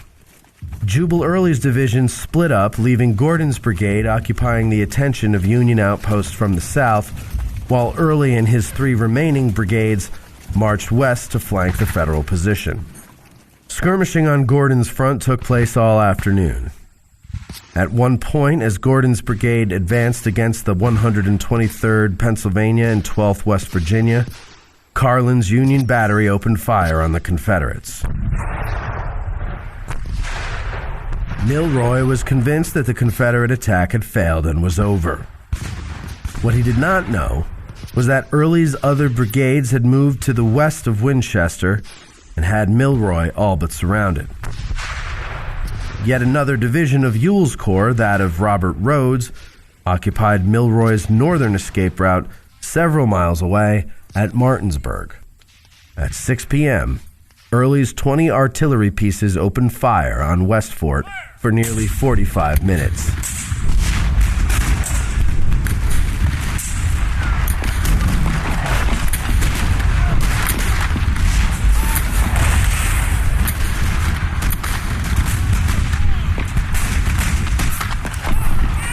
General Hayes's brigade stormed the fortifications and, after a brief hand-to-hand struggle, caused the Federals to abandon their works, retreating to Fort Milroy to their east. To avoid letting Milroy escape, should he decide to order a retreat, Ewell ordered Johnson's division to occupy the Charlestown Road to Milroy's east-northeast. At the same time this was going on, Milroy was holding a council of war with his subordinates, where the decision was made to retreat to Harper's Ferry via the Charlestown Road. After spiking the cannon and destroying their carriages, Milroy's men snuck out under the cover of darkness. Ewell and his Confederates had no clue about this fact until the following morning, when they awoke to find that the Yankees were gone. But upon his retreat, Milroy's vanguard reached Johnson's Confederate skirmishers. Now Milroy had to fight his way out. Several uncoordinated and failed attempts to dislodge Johnson's brigades resulted in scores of Union soldiers surrendering or fleeing in every direction. In fact, only Milroy and his staff, his cavalry attachment, and other random units had been able to escape to Harper's Ferry. Winchester was now safely in Confederate hands. Furthermore, Ewell's corps, which had outnumbered Milroy 2 divisions to 1, only suffered 269 casualties while inflicting almost 4,000 on their foe. In addition, Ewell was able to capture 28 pieces of artillery and 300 horses, plus large amounts of much-needed food, clothing, medical supplies, and small arms ammunition. Most importantly, the gate to Pennsylvania had been violently kicked open. Milroy was later court-martialed and exonerated. Afterwards, he claimed that his brilliant defense of Winchester delayed the Confederates long enough to allow Hooker's army to gain ground, so that when the armies met, they would meet as they did at Gettysburg. What the Second Battle of Winchester dispelled, however, were doubts about Ewell's competency at the helm of a corps and confirmed the faith that his troops had in him. Of the Union boys lying mortally wounded by Ewell's bullets was a member of the 87th Pennsylvania, Johnston Jack Skelly, a native and citizen of Gettysburg. Upon learning of Jack's presence on the field, Confederate soldier John Wesley Culp went to find him. Jack and Wes had grown up together in Gettysburg. Wesley had taken employment with the local carriage maker C. William Hoffman. In 1856, Hoffman decided to move his business to Shepherdstown, Virginia, and invited several of his employees along. Wes's brother, William, declined, but Wesley accepted the invitation, leaving his childhood home, family, and friends behind in Gettysburg. In Shepherdstown, Wesley and Hoffman's 3 sons joined the Hamtramck Guards, the local militia and drinking club. When Civil War broke out, Wesley bid his fellow Gettysburg transplants a fond adieu as they left to return to Pennsylvania and fight for the Union. Wesley and the rest of the Hamtramck Guards enlisted in the Confederate service on the 20th of April, 1861, at Harper's Ferry. They became Company B of the 2nd Virginia, which was placed in the 1st Brigade under the command of Colonel Thomas Jonathan Jackson. The brigade and the man at its helm, in short time, earned the nickname Stonewall. Lincoln wrote to General Hooker, Winchester and Martinsburg were both besieged yesterday. The enemy holds both places. Confederate troops are crossing the Potomac at Williamsport. I would like to hear from you. From Winchester, Ewell sent Robert Rhodes's infantry division north to raid Chambersburg, Pennsylvania. Along with Rhodes's division was the irregular cavalry brigade of Albert Jenkins, a colorful character who often tucked his long beard into his belt when the wind was up. At 2 a.m. on June 15th, Jenkins led his cavalry on the road to Chambersburg.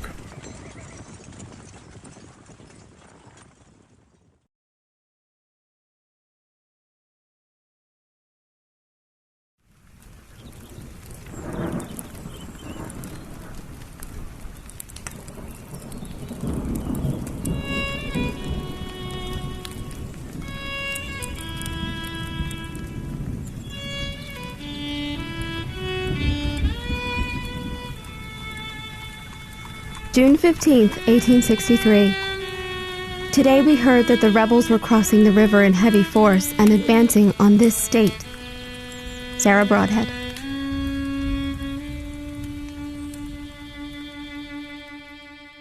In the 1730s and 40s, Scotch, Irish, and German settlers began laying roots in what was then known as the Marsh Creek Settlement.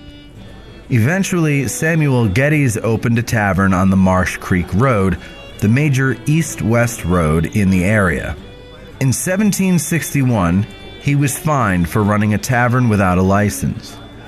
In 1769, the Baltimore-Shippensburg Road was laid out and an intersection was created at the tavern. 25 years later, in 1786, his son James would lay out 210 lots, including a town square referred to as the Diamond, around the tavern. This new town would be known as Gettysburg. In 1800, Gettysburg became the county seat of the newly formed Adams County, named for then-President John Adams. The 1860 census shows that Gettysburg's population numbered around 2,400 and was primarily made up of German, Scots-Irish, and free blacks. The overwhelmingly Christian population of the town worshipped in 8 congregations and 7 churches. As the center of Adams County's legal business, Gettysburg was home to several lawyers. Education was well covered in Gettysburg. Private schools, including Carrie Sheeds's on the Chambersburg Pike and Rebecca Eyster's on the corner of High Street in Washington, Pennsylvania College, established in 1832, and the Lutheran Theological Seminary educated the youth from near and far. To support the large amounts of farms in the surrounding townships, various merchants kept shop there. Some people, such as Mary McAllister, made money by reselling cured meats that she had obtained from the farmers of the area to her fellow Gettysburgians. Others owned butcher shops, like James Pierce, who lived on the southwest corner of Baltimore and Breckinridge Streets. A candy store, like Philip P.D. Winters on the first block of Chambersburg Street. A photography studio, like Charles and Isaac Tyson had on York Street. Dry goods, general merchandise, and grocers also made Gettysburg hum with activity.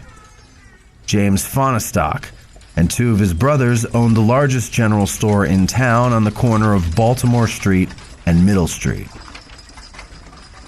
In 1860, the census listed dozens of people whose occupation was shoemaker or cobbler. Yet, contrary to legend, there was no shoe factory or warehouse full of shoes in Gettysburg in 1863. Tanneries, ironworks, brickyards, blacksmiths, hotels, inns, and taverns rounded out the more common businesses found in town. Prior to the war, the people of Gettysburg engaged in a diverse economy, the primary industry in town being carriage making, which attracted related tradesmen such as wheelwrights, trim and canvas shops, and silversmiths. Many of Gettysburg's carriages were purchased by people south of the Mason-Dixon line, which was some 8 to 10 miles south of Gettysburg. As the Civil War loomed, the industry in Gettysburg began to tighten. But by 1863, the war had all but eliminated the carriage industry. Gettysburg's port for goods and services was Baltimore, which was a city of divided loyalties and political unrest. These two factors disrupted the town's economy.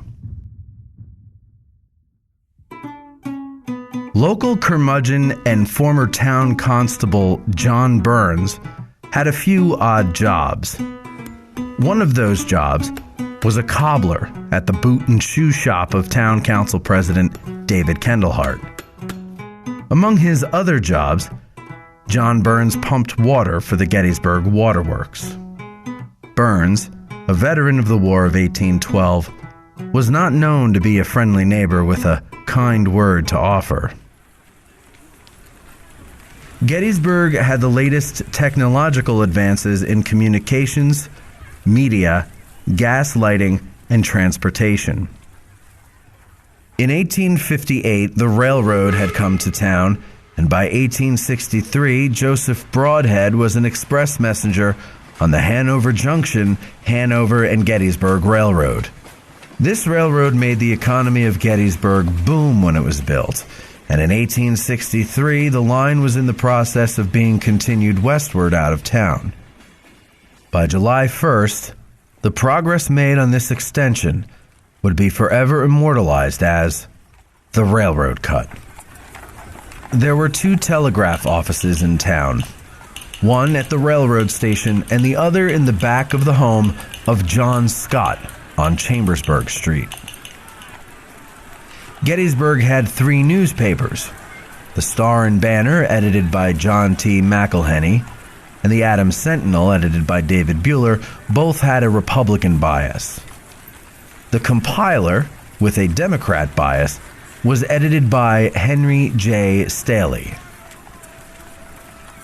Republicans were very pro-Union, while the Democrats took a softer stance on the idea of Southern secession.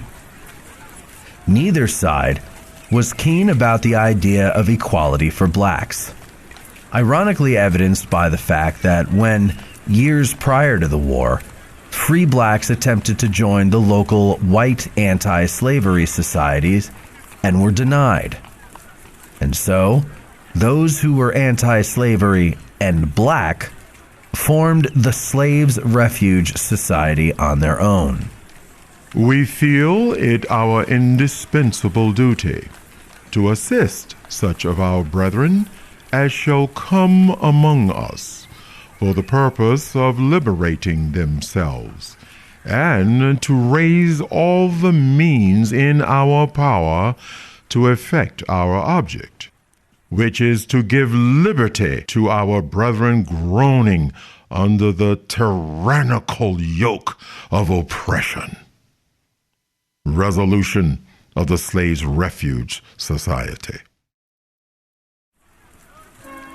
A total of 10 roads led into Gettysburg, each one leading to and coming from other important cities and towns, such as Carlisle, Harrisburg, York, Hanover, Baltimore, Emmitsburg, Fairfield and Hagerstown, Cashtown and Chambersburg, and Mummersburg. All of these roads eventually funneled into the heart of Gettysburg. The layout of the town was typical for that time period, with the higher valued properties being in the blocks closest to the Diamond, with wide, tree-lined streets of dirt flanked by paved sidewalks. The streets and roads were laid out like the spokes of a wagon wheel, with the Diamond being the hub. Homes along the main roads had no front yards and came right up to the sidewalks. Most of the lots in the first few blocks off the square in any direction were developed and therefore presented an unbroken front. Backyards were surrounded by high board fences and contained a small stable or carriage house, a well and an outhouse or privy, as well as a small garden for the kitchen. All of this restricted free movement to the streets or the alleyways. Gettysburg by 1863 was a large town for the area, with a vibrant population that loved, hated, squabbled, showed kindness, gossiped, rallied together, made local celebrities out of the best-looking or most gregarious, while making pariahs out of those of lesser fortune, just like any other society at any other point in history. Unlike most of those other societies, Gettysburg will endure a crucible of worry turned to terror, turned to misery. And that all began on June 15th, 1863, when Brigadier General Albert Jenkins's Confederate Cavalry Brigade crossed the Potomac and headed for Chambersburg. Unmistakable signs of the coming storm.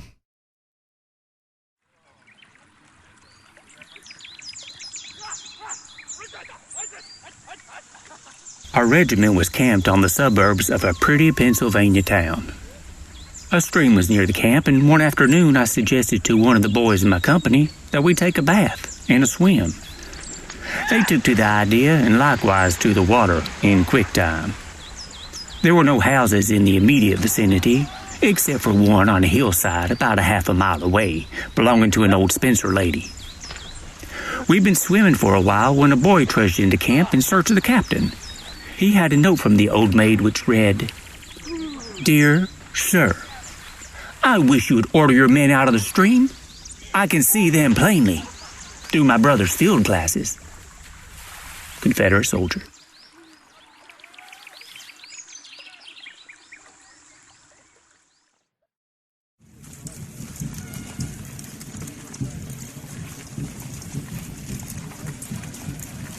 As Lee's army made its way across the Potomac through Maryland, then into Pennsylvania, an air of a pleasure excursion seemed to overtake the men and officers as they gathered supplies stolen from merchants and farmers.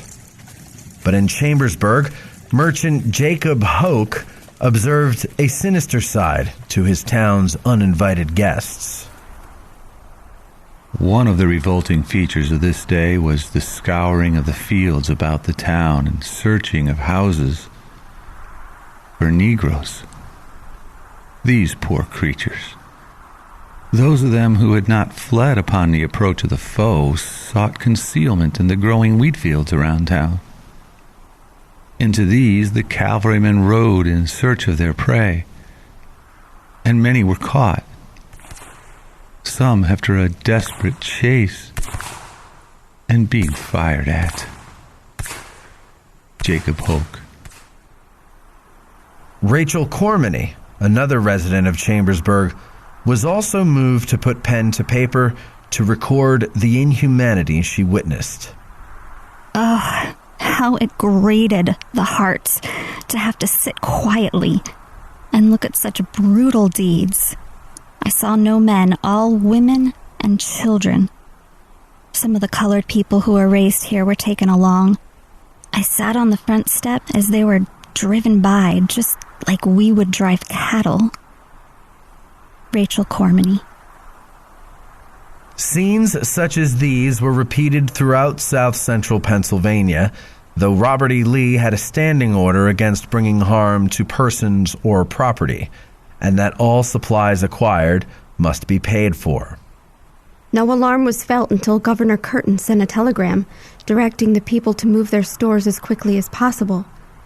This made us begin to realize the fact that we were in some danger from the enemy, and some persons, thinking the rebels were near, became very much frightened, though the report was a mistake. Sarah Broadhead.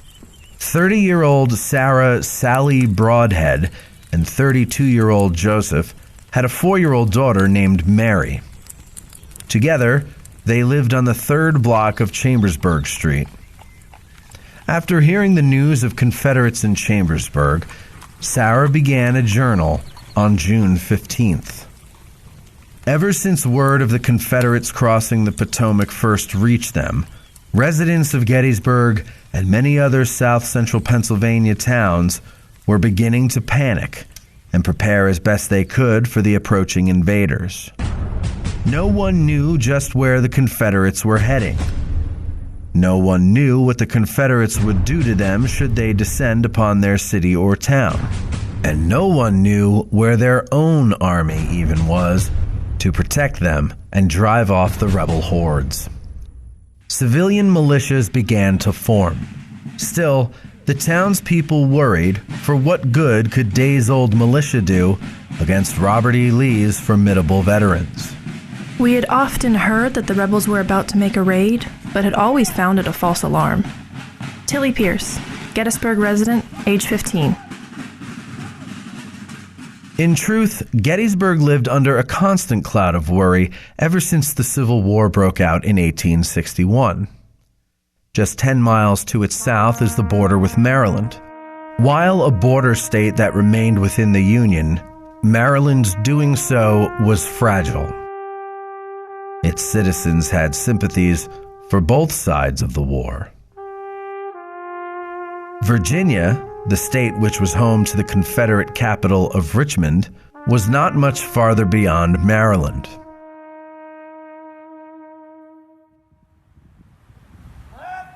On April 22, 1861, Gettysburg proudly sent the Gettysburg Independent Blues, its local militia that mainly had experience performing ceremonial duties, off to fight for the Union. Almost immediately, townspeople began to feel uneasy about sending its only armed force away. And so, that same night, the people of Gettysburg gathered in the courthouse to discuss forming a new home guard to ease the people's minds. Out of nowhere, 2 unknown men burst into the courthouse yelling, "The rebels are burning Hanover, and Gettysburg is next." The report was that 500 or more pug uglies from the city of Baltimore, a city with deep Confederate sympathies, were heading towards Gettysburg. As the citizens filtered out into the streets, a single rider galloped into town along York Street. "To arms," he shouted. "The rebels are coming." The calm curiosity that the people of Gettysburg embodied only a moment before gave way to utter panic and chaos. Word spread quickly through the town. The streets were crowded with panic-stricken people. Bells pealed across town to raise alarm.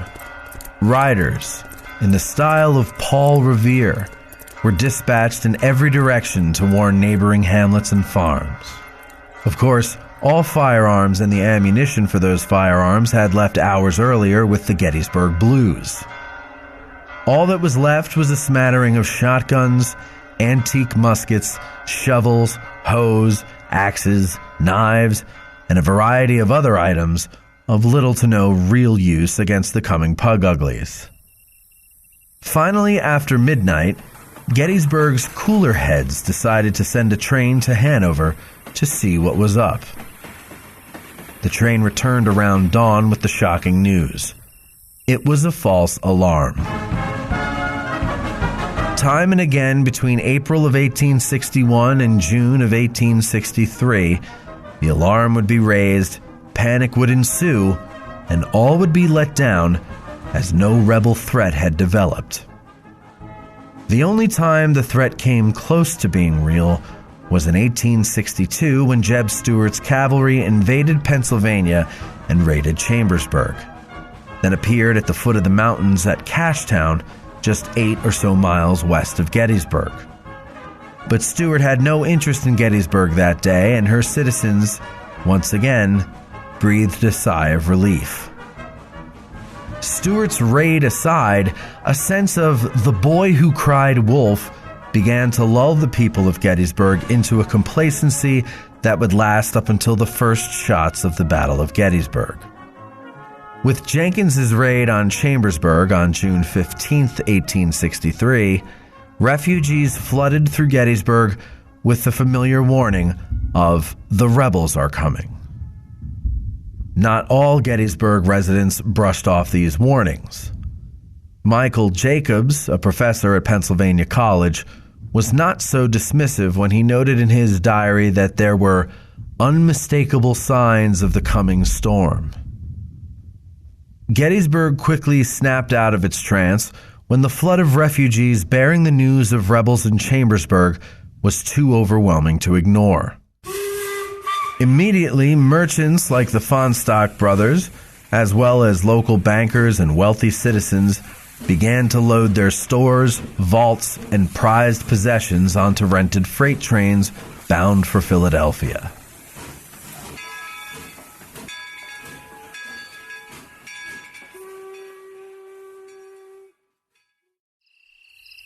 In the wee hours of June 16th, at 1 a.m., panic had once again swept through the town as an orange glow lit up the southwestern sky. "The rebels are coming and burning as they go," a voice in the crowd speculated. Fanny Bueller, wife of attorney and Gettysburg postmaster David Bueller, remarked in her memoirs that the people of Gettysburg were in a condition to believe anything.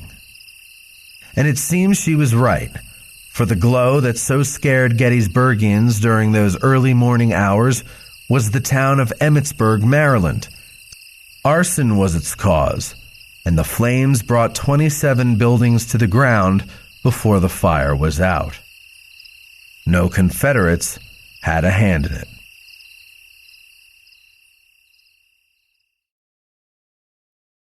The 16th passed without incident, and another false alarm was raised on the 17th. By this point, some people began falling back into that familiar rut of doubt and complacency. Fanny Bueller recalled that when they did not come, we lost faith in their coming, and it grew to be an old story. We tried to make ourselves believe that they would never come. One day, a crowd had gathered at Alexander Bueller's drugstore on Chambersburg Street. About 60 men had answered Governor Andrew Curtin's call for volunteers to drive out the rebel invaders. These men were immediately shipped off to Harrisburg, where they were mustered into service as Company A, 26th Pennsylvania Emergency Volunteer Infantry, or PEV, and they received rudimentary training. Upon the first rumor of the rebel invasion, Major Robert Bell, a citizen of the place, recruited a company of cavalry from the town and surrounding country. A company of infantry was also formed from the students and citizens of the place, which was mustered into Colonel William Jennings' regiment of the Pennsylvania Emergency Troops. Tilly Pierce. Local citizen Robert Bell had the presence of mind to realize that this latest string of rumors could very well be legitimate. And so he reorganized a home guard company of independent cavalry.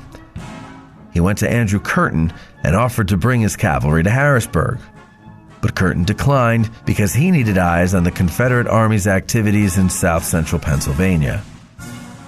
Bell returned to Gettysburg and set his cavalry out on patrols in search of advanced elements of Lee's army in the mountain passes at Cashtown and Monterey to the west. Bell's scouts would relay information back to Gettysburg resident David McConaughey. McConaughey, a local attorney turned spy ring leader, was in constant contact with Governor Curtin by telegraph. Major Grantville O. Haller of General Darius Couch's staff came to Gettysburg to take command of the defense of that area on June 19th. June 20th. The report of today is that the rebels are at Chambersburg and are advancing on here, and refugees begin to come in by scores. Some say the rebels number from 20 to 30,000. All day we have been much excited. Sarah Broadhead. On June 21st, 40 men from the Philadelphia City Troop arrived and joined Bell. Samuel J. Randall, a U.S. congressman, came up from Washington to take command of these men. This small band of civilians playing soldier was all that Gettysburg had to protect it from any possible Confederate incursion into the borough. Early on this morning, the Philadelphia City Troop, consisting of about 40 members, arrived at Gettysburg, affording us evidence that the border was not entirely forgotten. Professor Michael Jacobs, Pennsylvania College. 2 cavalry companies are here on scouting duty, but they can be of little use, as they have never seen service. Sarah Broadhead. Bell's cavalry and the Philadelphia City Troop skirmished near Monterey Pass and brought word back to town that Confederates of a sizable force were in the mountains just beyond the border of Adams County. June 22nd, Sunday. The report now is that a large force is in the mountains about 18 miles away, and a call is made for a party of men to go out and cut down trees to obstruct the passages of the mountains. About 50, among them my husband, started. I was very uneasy lest they might be captured, but they had not gone halfway when the discovery was made that it was too late, that the rebels were on this side of the mountain and coming this way. Our men turned back, uninjured though. Sarah Broadhead. This small party had encountered the head of a small Confederate force foraging for horses and other supplies. The rebels fired off a few shots, and Bell's men retired to town. Word had come to Gettysburg by telegram that Gettysburg's own Company A of the 26th Pennsylvania Emergency Volunteers was on its way with the rest of the regiment. June 24th. As I expected, the rebels have several times been within 2 or 3 miles, but they have not yet reached here. Deserters come in every little while who report the enemy near in large force. This morning early, a dispatch was received, saying that a regiment of infantry was coming from Harrisburg. We do not feel much safer, for they are only raw militia. Sarah Broadhead.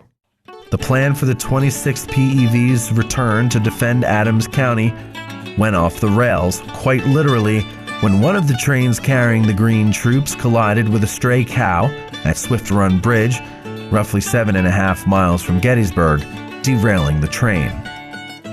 No one was killed or seriously injured besides the cow, and she made for an enjoyable steak dinner for the raw recruits.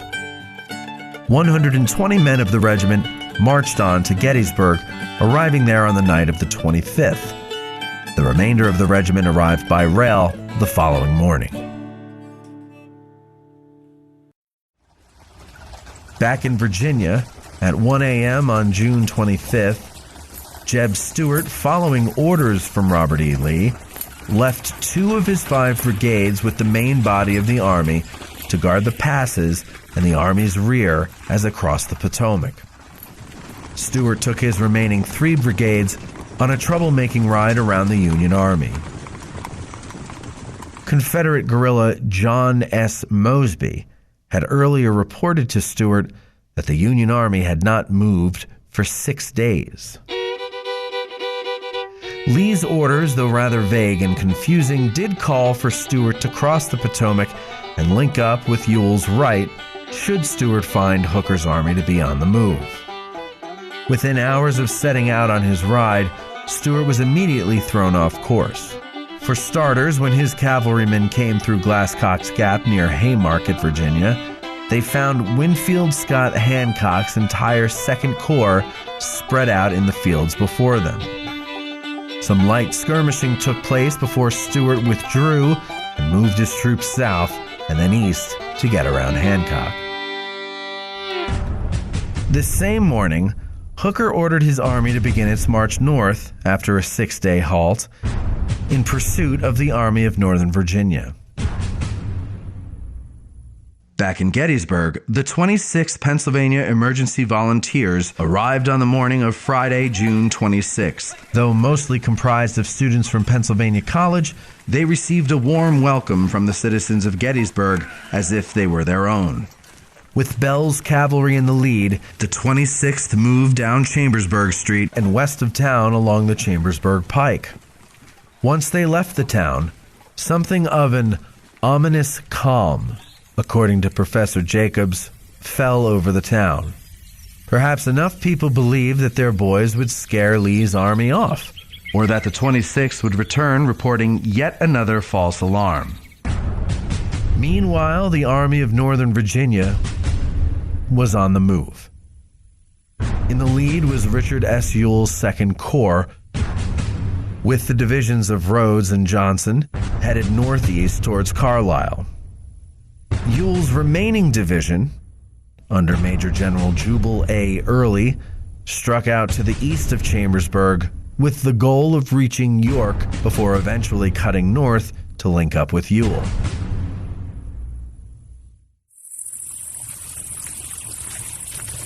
Along the way, just before reaching the Cashtown Gap in the mountains, Early's division burned the Caledonia Iron Works, about 15 miles from Gettysburg. The Iron Works were owned by staunch abolitionist and United States Congressman Thaddeus Stevens.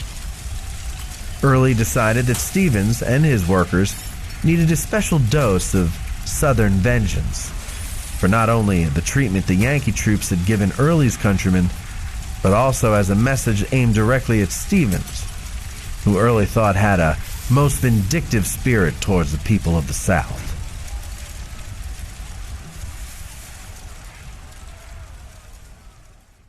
Learning of the Union militia west of Gettysburg, along the Chambersburg Pike, Early rode with 3 brigades north to Emmitsburg, while he sent Gordon's brigade east towards Gettysburg, preceded by the 35th Virginia Cavalry Battalion.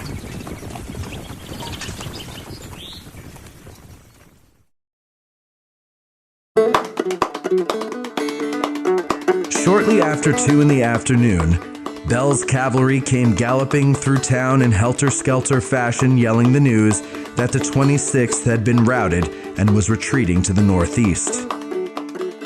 Those Confederates who weren't on the trail of the 26th were a mere 2 miles away and heading straight to Gettysburg. The alarms were false no more. To make matters worse, Bell's cavalry, along with the Philadelphia City Troop, which had stayed behind in town that morning, scattered on the roads heading south and east, leaving Gettysburg to once again fend for itself. Sarah Broadhead reported that the town's reaction, even after the episode with Bell's cavalry, was incredulous. No one believed this, she wrote, for they had so often been reported as coming.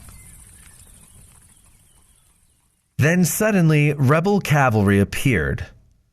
Disbelief was now shattered by reality. It was the 35th Virginia Cavalry Battalion, known by the terrifying nom de guerre of White's Comanches.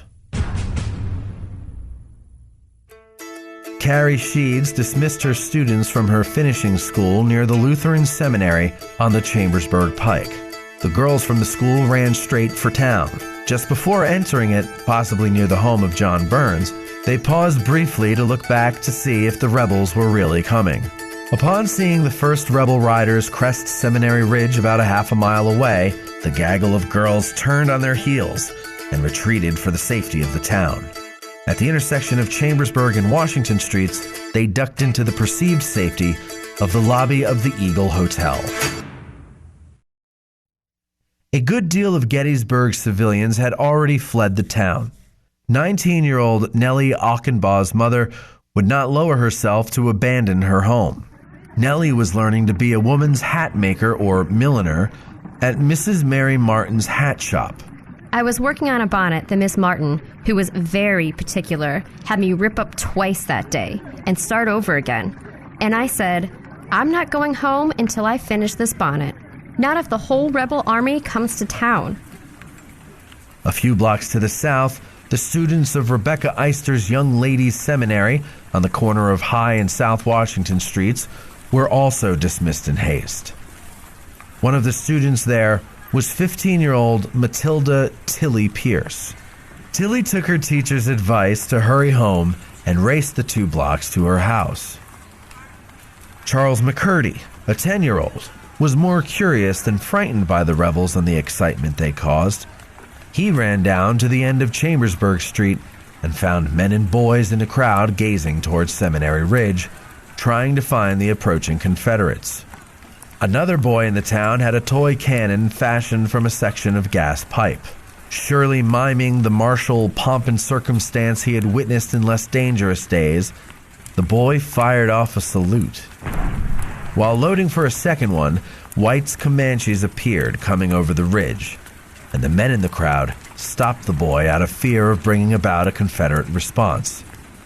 As soon as the Comanches were in sight, the entertainment value of rebels at the gates dissolved into fear and worry, and the mood became a somber one. I waited only for the front line to come into view, Charles McCurdy remembered. Making record time for home and stationing myself on the front porch, watched the spectacular view. White's Comanches reached the bottom of Chambersburg Street and spurred their horses to a gallop, raced through the streets of town, firing their pistols and whooping and hollering as they rode. Sarah Broadhead remembered that the effect was enough to frighten us all, while young boys like Charles McCurdy and Gates Fonstock peered curiously out the windows of their homes, viewing it as rather a leisurely and gentle entry, and enjoyed it as if they were a Wild West show. As Colonel White's rebel cavalry fanned out through town, things started happening more rapidly, and Tilly Pierce, now safely at home, started to become frightened. I had scarcely reached the front door when, on looking up the street, I saw some of the men on horseback. I scrambled in, shut the door, and hastening to the sitting room, peeped out between the shutters. What a horrible sight! There they were, human beings, clad almost in rags, covered with dust, riding wildly pell-mell down the hill towards our home, shouting, yelling most unearthly, cursing, brandishing their revolvers, and firing right and left. I was fully persuaded that the rebels had actually come at last. What they would do to us was a fearful question to my young mind. Tilly Pierce. Those members of White's cavalry who headed south down Baltimore Street accomplished little more than stealing a few horses near the Evergreen Cemetery and engaging in a brief firefight with 2 of Bell's cavalrymen who had not fled far enough. This shootout resulted in the death of George Washington Sandow, a member of Bell's cavalry and the first Union soldier to die at Gettysburg. By now, the strain on the civilians of Gettysburg was beginning to shed light on underlying animosities between families. Along with the captured horses, the men of White's cavalry captured several boys. Among them was 12-year-old Sam Wade. Sam's family, who lived on Breckenridge Street, was poor, and he was living with the Pierce family as a hired boy. As White's men led the horses and prisoners back towards the center of town, they passed the Pierce residence on the corner of Baltimore Street and Breckenridge. "You don't want that boy," Mrs. Pierce yelled to one of the cavalrymen. "He is not our boy. He is only living with us." "No, we don't," the Confederate yelled back. "You can have him. We are only after the horses." Sam's sister, Jenny, witnessed the whole exchange from nearby. Placing responsibility for her younger brother's present situation on the Pierces, she yelled, "If the Rebs take our Sam, I don't know what I'll do with you folks." Sam was returned to his family unharmed. A while later, Mr. Pierce approached Colonel White at the Diamond to plead for his horse's return. White refused, stating that he had heard that Mr. Pierce was a black abolitionist and that he had 2 sons in the Union Army whom he supposed had taken as much from the South as they were taking from him. Tilly Pierce was certain that Jenny Wade was the source of White's knowledge of her father's views and her brother's service to the Union cause. Not to let this slight slide, Tilly hinted not so subtly that Jenny and the Wades were Southern sympathizers. This was most likely not true, as Jenny had 2 brothers and a boyfriend in the Union Army. Even if it were true, it would not have been the only situation during the Battle of Gettysburg when neighbors turned on neighbors to save their own skin. Still, some residents seemed to approach this invasion of their town with a sense of curiosity, as if they were watching some street performance more than an act of war. One such resident was Sarah King, who lived on the eastern side of town. As White's men chased Captain Bell himself, Sarah's father was sitting in his chair near the window with his nose in his newspaper when the chase galloped by the house. "Here they come!" shouted Sarah. "Who?" asked her oblivious father. "The Rebs!" she exclaimed. "Don't you hear the yell?" As Sarah stood with her children on the porch watching the spectacle, her more rational father thought of the children's safety and urged her to bring them inside. "No," Sarah responded. "I want them to see all they can of this." Oblivious to the danger, Sarah thought it was more important for her children to witness history in the making. She got her wish, and by the end of 1863, her children would witness far more history than she had bargained for.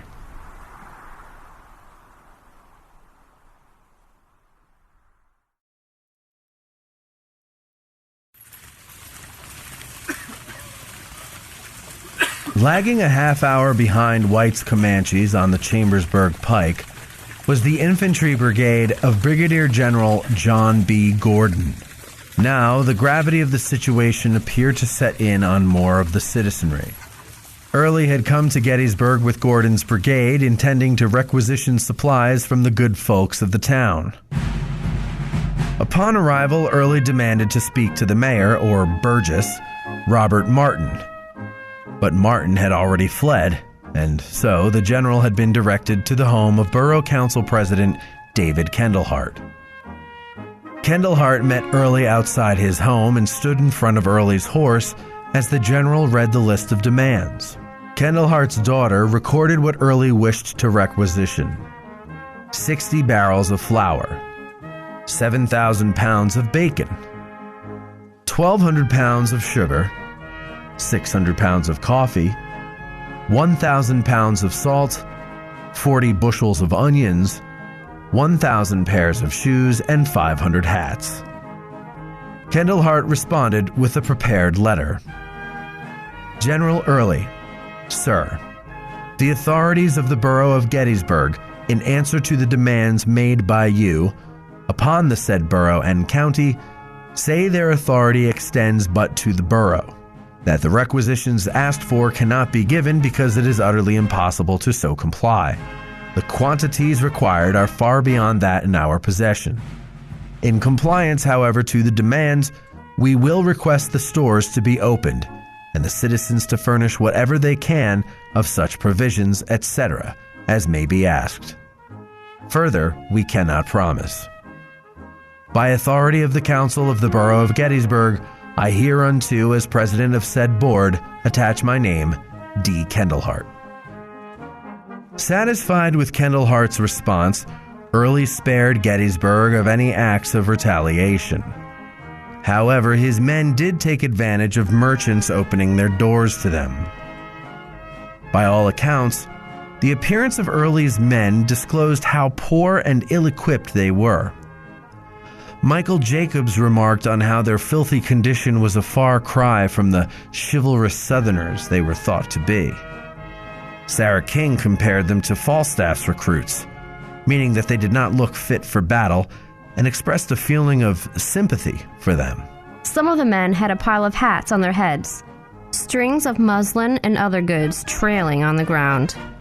The blankets, quilts, and shawls were piled on their horses.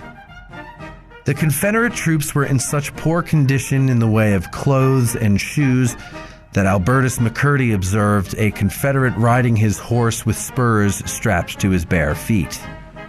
Appearances aside, Early's men did very little in the way of bringing damage to property or person.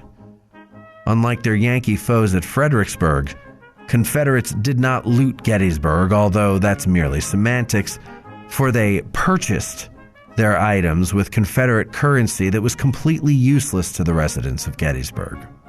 But not according to one rebel lieutenant who told Charles Will, proprietor of the Globe Inn on York Street, after purchasing whiskey from him, that in 2 months our money will be better than yours, and we may remain in your state an indefinite time.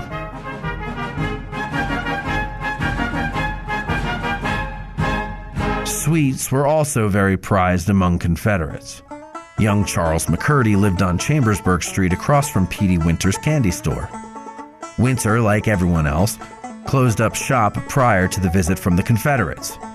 However, once the ragged boys in Butternut noticed what wares Winter had to offer, he was forced to open. Charles McCurdy watched the free-for-all play out across the street. He was encountered by a Confederate trooper with his hat brimming with candy. McCurdy later recalled that the trooper saw an expectant-looking small boy gazing enviously at his store. The trooper, in an act of kindness, let McCurdy take a handful. The circus-like atmosphere the Confederates brought to the white citizens of Gettysburg was proving to be far less frightening than their imaginations had constructed. Not all civilians were so naive. Gettysburg's black citizens could not afford to bury its collective head in the sand like their white neighbors could. For them, capture could mean enslavement, or for all they knew, wholesale slaughter. They could not know for sure what was about to befall them, and few were willing to sit around and wait to see. As they had done many times before, they gathered whatever belongings they could carry, and with their children in tow, left town for their usual hideouts. On these occasions, it was also amusing to behold the conduct of the colored people of the town. They regarded the rebels as having an especial hatred towards them, and believed that if they fell into their hands, annihilation was sure. These folks mostly lived in the southwestern part of the town, and their flight was invariably down Breckenridge Street and Baltimore Street, towards the woods on and around Culp's Hill. I can see them yet. Men and women with bundles as large as old-fashioned feather ticks slung across their backs, almost bearing them to the ground. Children also, carrying their bundles and striving in vain to keep up with their seniors. The greatest consternation was depicted on all their countenances as they hurried along, crowding and running against each other in their confusion, children stumbling, falling, and crying. Mothers, anxious for their offspring, would stop for a moment to hurry them up, saying, "For the Lord's sake, you children, come right along quick. If them rebels done cut you, they tear you all up." These terrible warnings were sure to have the desired effect, for, with their eyes open wider than ever, they were not long in hastening their steps. Tilly Pierce. The 1860 census listed 186 black residents in the town of Gettysburg. The counties in Robert E. Lee's path had just over 5,600 black people. Many had never lived a day as a slave, nor had most traveled further than 20 or 30 miles from their homes, let alone to the south. When word spread of the Confederate invasion, most fled further north to avoid capture. There was no standing order or policy in the Army of Northern Virginia to round up black people in order to send them south to be sold into slavery. But that did not stop the officers and their units from acting independently and kidnapping and shipping south human cargo along with whatever goods and property they can get their hands on, whether for personal gain or for the benefit of the army. For whatever reasons, many of Gettysburg's black citizens did not leave town ahead of the approaching sinister gray cloud and were caught and lined up on Chambersburg Street. From there, the moaning and crying mass of misfortune was marched under guard west towards the mountains to be taken south and sold into slavery. Albertus McCreary witnessed the capture of one black man. "Goodbye," he said. "We are going back into slavery." A woman named Aunt Liz was able to slip out of line and hide in the belfry of the Christ Lutheran Church until the Confederates left town. Scenes like this were repeated throughout the early days of the Confederate invasion of south-central Pennsylvania. Some white Pennsylvanians were able to appeal to the Confederates on behalf of their black friends and won their release back into freedom. Mary Warren's mother, feeling sorry for a terrified black minister's widow and child, took them into her West Middle Street home and hid them above her kitchen until it was safe to let them out. As June 26 came to a close, a band with Gordon's brigade set up in the Diamond in front of the home of attorney David Wills and put on an impromptu concert for their hosts. That night, 17 railroad cars were burned by Early's men. The bridge over nearby Rock Creek was also destroyed. Railroad tracks were torn up and telegraph wires were cut. Gettysburg was now cut off from the outside world.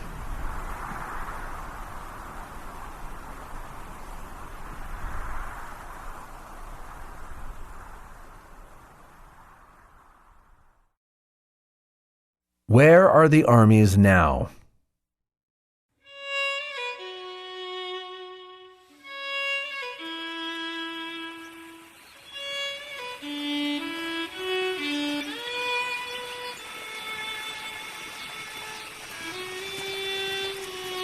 General Hooker spent June 26th moving his army across the Potomac River. By nightfall, everyone was in Maryland except John Sedgwick's 6th Corps and a portion of the cavalry. Frederick, Maryland, Hooker decided, would become the Army's point of concentration. The first wing of the Union Army to cross the Potomac were the 3 Corps under the command of Major General John F. Reynolds. Contrary to their orders to send word to Lee when the Army of the Potomac crossed the river, Confederate cavalry commanders Beverly Robertson and Grumble Jones failed to report this movement to Lee. Back in Washington, Lincoln began showing signs of doubt in Hooker. According to Navy Secretary Gideon Welles, Hooker may commit the same faults as McClellan and lose his chance. But Lincoln quickly added a sign of hope when he said, "We shall soon see, but it appears to me he can't help but win."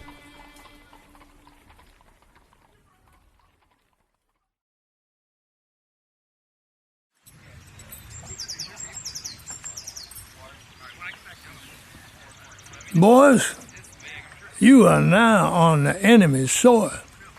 Stack your arms and do pretty much as you please. Major General John Bell Hood, Army of Northern Virginia. Lee, meanwhile, had risen at Williamsport, Maryland early on the 26th, made his way through Hagerstown, and arrived at Chambersburg around 9 a.m. Jacob Hoke saw Lee as he came into town. He was at that time about 52 years of age, stoutly built, of medium height, hair strongly mixed with gray and a rough graying beard. His whole appearance indicated dignity, composure, and disregard for the gaudy trappings of war. Jacob Hoke.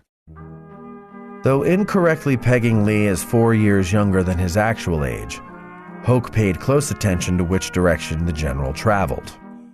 He managed to send word to Couch's headquarters in Harrisburg with the information he gathered. Just a short distance east of town, Lee halted and set up camp in a grove that locals used as a popular picnic spot named Messersmith's Woods. Lee's orders for Longstreet and Hill for that day were to rest their respective corps. Despite Lee's General Order 72, which empowered only certain officers with authority to requisition supplies and control rampant looting, Longstreet's men enjoyed themselves in Chambersburg. A good number of them found whiskey and other spirits. One First Corps man boasted that they had marched in 4 states that day, the 4th in a state of intoxication. One of Longstreet's artillery commanders and prolific diarist, E. Porter Alexander, noted how the roads had been muddy and hard for the infantry to use. So they marched parallel to the road, often through the lush wheat fields found alongside the way. Joseph Hooker, meanwhile, seemed bewildered.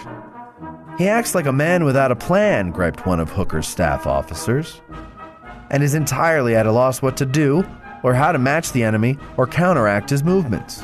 To Hooker's credit, he seemed to agree with his staff's assessment privately, if not publicly.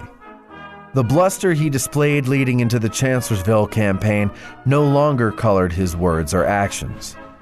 As he wrote to his chief, General Halleck, "I don't know whether I am standing on my head or feet." President Lincoln, his Secretary of War Edwin Stanton, and General-in-Chief Henry Halleck all agreed that Hooker's conduct during the Battle of Chancellorsville was less than satisfactory, and they could not afford to have Hooker at the head of the Army of the Potomac during another major battle. Lincoln had reason to be cautious, though. To replace Hooker while an invading army was on northern soil may not have been a wise move, given the history of turnover for commanders of the Potomac Army. Instead, they would wait to see how things would play out.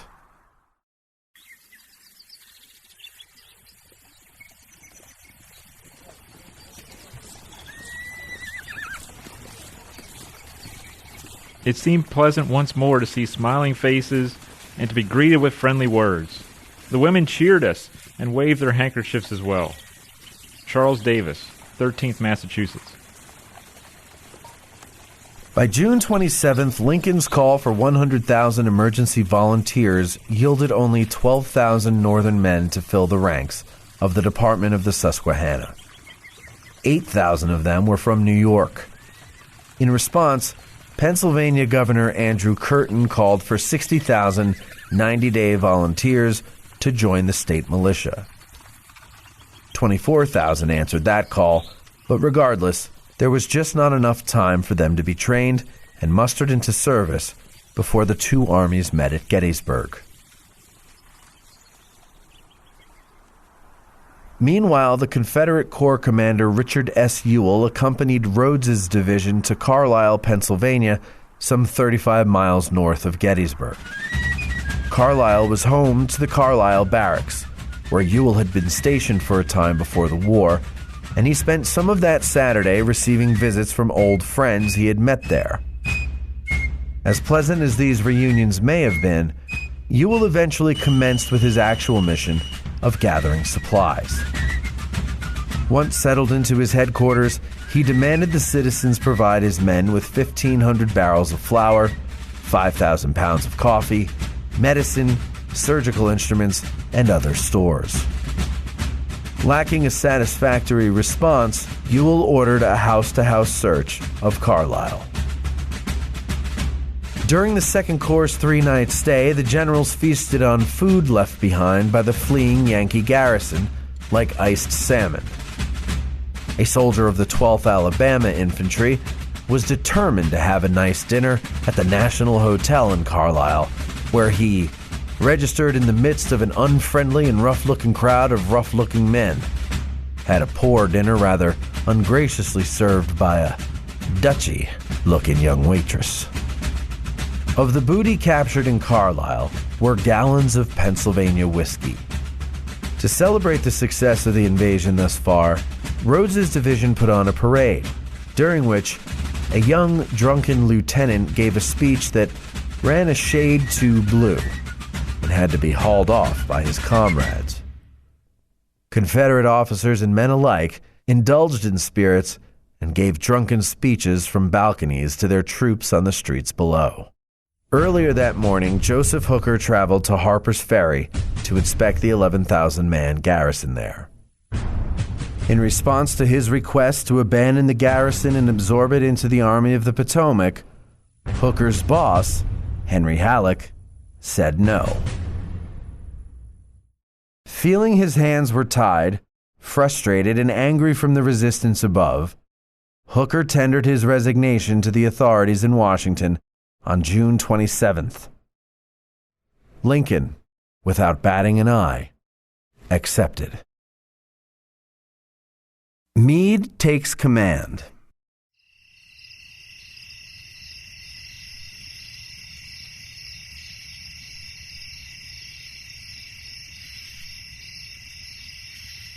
It was 3 a.m., and so quiet at 5th Corps headquarters that the slightest sounds could be noticed. So it was no surprise that 5th Corps Commander Major General George Meade's slumber was disturbed by the sounds of voices outside his tent. There was a visitor to camp who was asking for access to the general. Being that Meade's staff officers were all camped in the vicinity of his tent, they too could hear the voices, and one by one would emerge, curious as to the matter at hand. When Meade lay down to sleep only a few hours earlier, he did so having fulfilled his duties for the day and was expecting to wake up in the morning and fulfill whatever duties he would be assigned for that day. He marched his men 16 miles from near the Monocacy River to Bollinger's Creek, 3 miles due south of Frederick, Maryland. Upon arrival, he went into the town to find Hooker, whom he had not seen since June 13th. Hooker had not yet arrived, so Meade returned to his corps, saw to their encampment, and retired for the evening.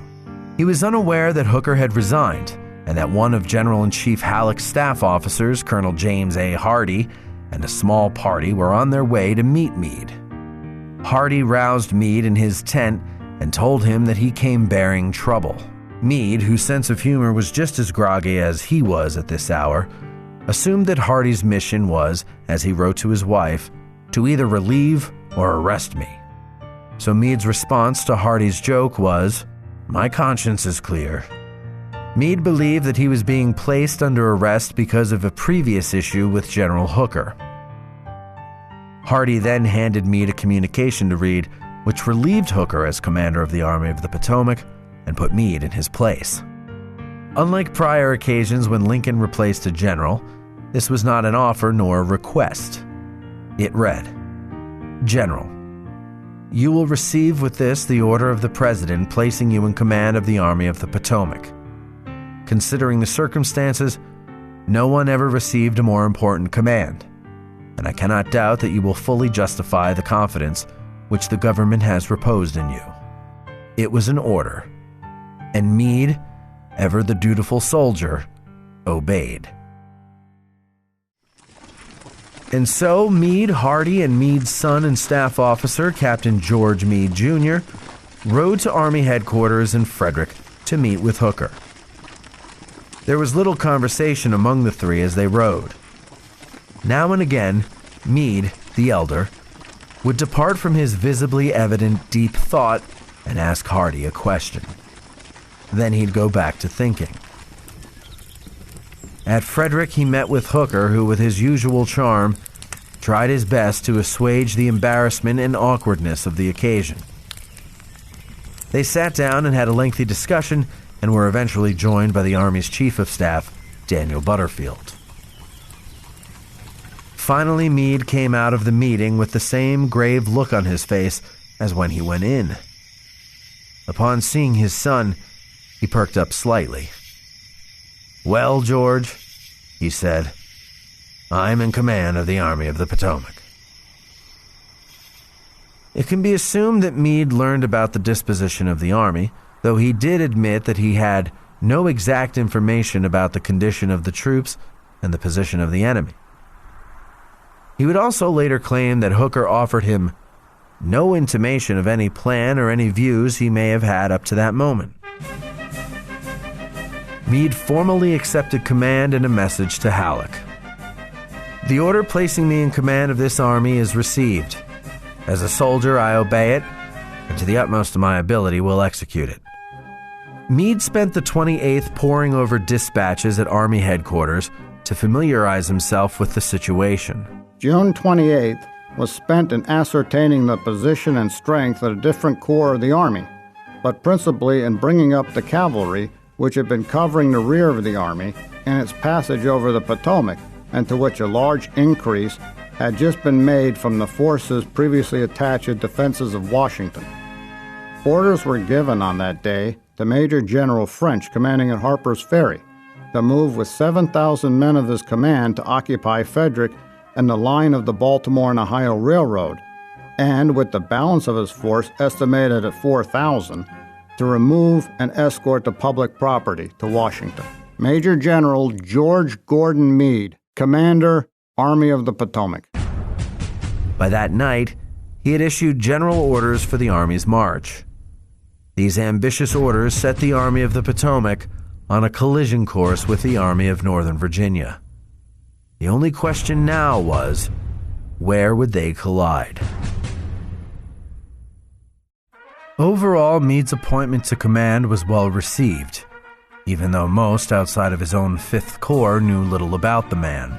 A good deal of the rank and file wished that McClellan would be reinstated, and Lieutenant Henry P. Clare, the 83rd New York's adjutant, prayed that McClellan be placed in command once again. If not, then he prayed that Jeff Davis enters Washington, hangs Lincoln and all his damnable associates, proclaiming himself president. Clare was willing to part with a month's pay to see Washington sacked and the present clique chased like bayed foxes with bloodhounds after them. In the high command, Major General Daniel Sickles and Chief of Staff Daniel Butterfield were among the few who were sad to see Hooker go. Sickles and Meade were not friends. The others were pleased with the selection. John F. Reynolds was the ranking general of them all, and Lincoln had offered him command of the Army prior to assigning it to Meade. But Reynolds had seen how much Washington meddled with the Army's commander's operations and respectfully declined the offer. However, he did suggest that George Meade would make a good commander if it came to that.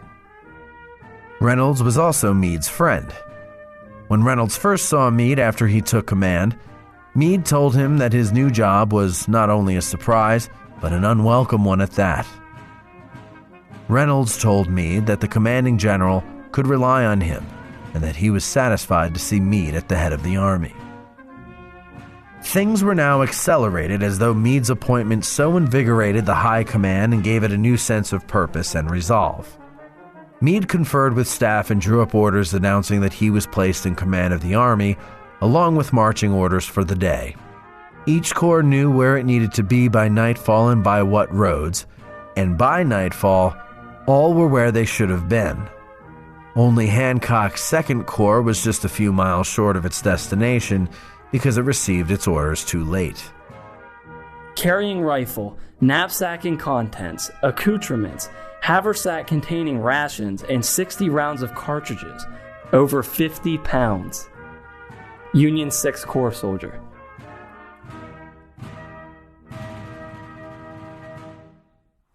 As to the progress of Meade's forces, Lee's army was enjoying the bliss of ignorance. Longstreet's and Hill's corps were concentrated around Chambersburg to the west of Gettysburg, while Ewell was split up between York to the east and Carlisle to the north. The 9th Alabama of Anderson's division of A.P. Hill's corps passed through Marion and Chambersburg, Pennsylvania. In his diary, one soldier recorded a touching event that he witnessed. The females of Chambersburg seem to be spiteful, make faces, sing, wave their banners, etc. A widow in the place discovered the knapsack of her deceased husband in the command. She wished it, and the soldier gave it to her. He had picked it up on the battlefield of Gaines Mills, where we fought the Pennsylvania bucktails. Such is war. Around 3 a.m. on the morning of June 28th, Jeb Stuart's cavalry had finally crossed the Potomac and was in Maryland. But Stuart was east of the Union Army, which was east of his own army. Along the way, Stuart's men managed to cut the telegraph lines connecting Frederick, Maryland to Washington, D.C., stymieing the Army of the Potomac's ability to quickly communicate with Washington during this critical time in the campaign. Meade set up a courier service along the telegraph route, but this slowed information coming to and going from his headquarters. As Hooker had before him, Meade relied on Colonel Sharp's Bureau of Military Information. It was Lee's intention to hold the Cashtown Gap in order to protect his lines of communication, supply, and retreat back into the Valley and Virginia. A.P. Hill's Corps took the lead east through the mountains to Cashtown, followed by Longstreet's Corps. At the head of Hill's column was the division of newly minted Major General Henry Harry Heath. As his unit arrived at Cashtown, a gunner in Hill's Corps was unsettled by the words of a woman along the roadside. "You are marching mighty proudly now," she shouted, "but you will come back faster than you went." Unable to resist the temptation, an officer asked why she thought that was.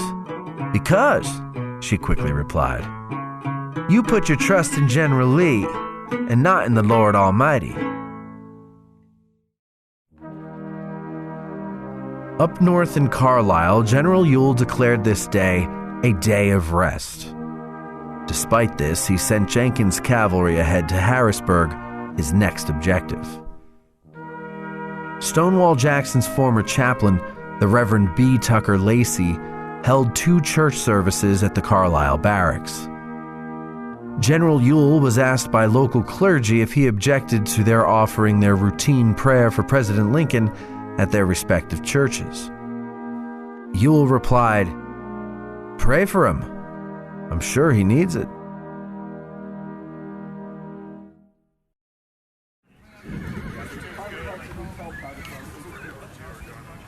June 28th, Sunday.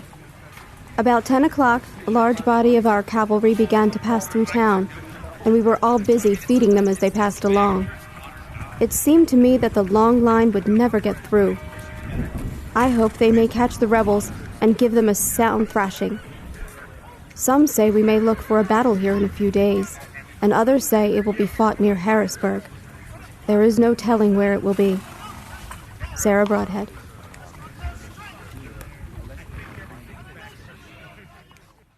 General-in-Chief Halleck gave Meade a wide berth with which to command the army. In essence, he gave Meade what he denied Hooker. When Meade requested permission to pull 7,000 men from Harper's Ferry, Halleck approved. Part of Meade's orders placing him in command of the army also gave him the authority to promote, demote, or replace any officer to a position he saw fit. It was believed that the Cavalry Corps was especially in need of new leadership, and so between June 28th and June 30th, Meade jumped 3 promising young captains up 4 ranks to Brigadier General.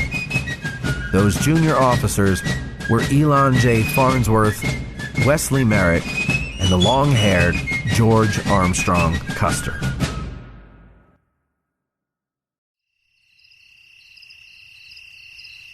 Early in the evening of the 28th, Gettysburg resident Samuel Herbst, whose horse somehow eluded Early's Confederates on the 26th, rode the animal to the south towards Emmitsburg, Maryland, and returned with very welcome news. Thousands of Federal soldiers were encamped there and would soon be on their way to Gettysburg. The news flew through town like wildfire. Late that night, Lee was awakened and shocked to learn from a civilian spy in Longstreet's employ that the Army of the Potomac was concentrated near Frederick, well north of its namesake river, and closing in on his position fast. Lee was wary of civilian spies, but in lieu of information from Jeb Stuart, and with Longstreet vouching for the man, he was left with little choice but to believe this spy named Henry T. Harrison. Harrison also informed Lee that Meade was now in command of the Army of the Potomac. "General Meade," Lee said, "will commit no blunder in my front, and if I make one, he will make haste to take advantage of it." General Jeb Stuart had ridden around so far from Lee that the Union Army now separated the two. There was no time for Lee to sit and wonder where Stuart was or why he had not received this information from him instead of a paid spy. He needed to act.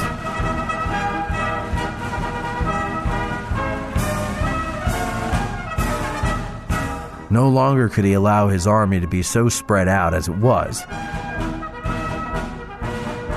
Nor could he push on to Harrisburg as he hoped, lest Meade attack him in the rear.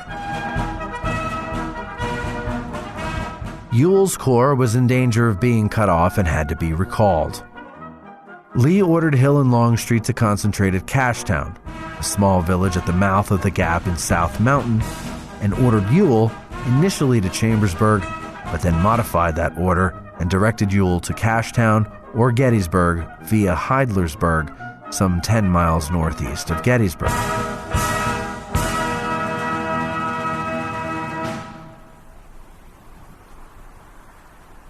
On the 29th, the army was put in motion, and on the evening of that day was in position, the left at Emmitsburg and the right at New Windsor. Buford's division of cavalry was in left flank with the advance at Gettysburg. Major General George Gordon Meade. On the overcast and drizzly dawn of June 30th, Buford's Union cavalry encountered a small force of Heath's infantry at Fairfield, Pennsylvania. Deciding not to commit to battle, Buford withdrew his men and detoured back through Emmitsburg, Maryland, in order to arrive where his orders designated: Gettysburg. Around that time, at Cashtown, the brigade of J. Johnston Pettigrew took roll and then began its march east. Pettigrew's orders called for him to take 3 of his 4 regiments and a battery on a reconnaissance in force to collect information, and some wagons to collect supplies from Gettysburg. It was told to General Pettigrew that he might find the town in possession of a home guard. But if, contrary to expectations, he should find any organized troops capable of making resistance, or any portion of the Army of the Potomac, he should not attack it. Major General Henry Heath. Heath's orders apparently echoed Lee's desire to not bring on a general engagement until the entire army was together. Only a short distance into the brigade's march, and not far from Gettysburg's western limits, Pettigrew's advance party met a friendly spy who erroneously reported that a large force of enemy cavalry was already in Gettysburg. The cautious scholar general halted his column to await instructions from Heath on how to proceed. As the brigade waited, an unknown sniper took a shot at the 47th North Carolina, not far from the town of Gettysburg. The 47th's commander wisely backed the regiment off, even though the sniper didn't hit anyone.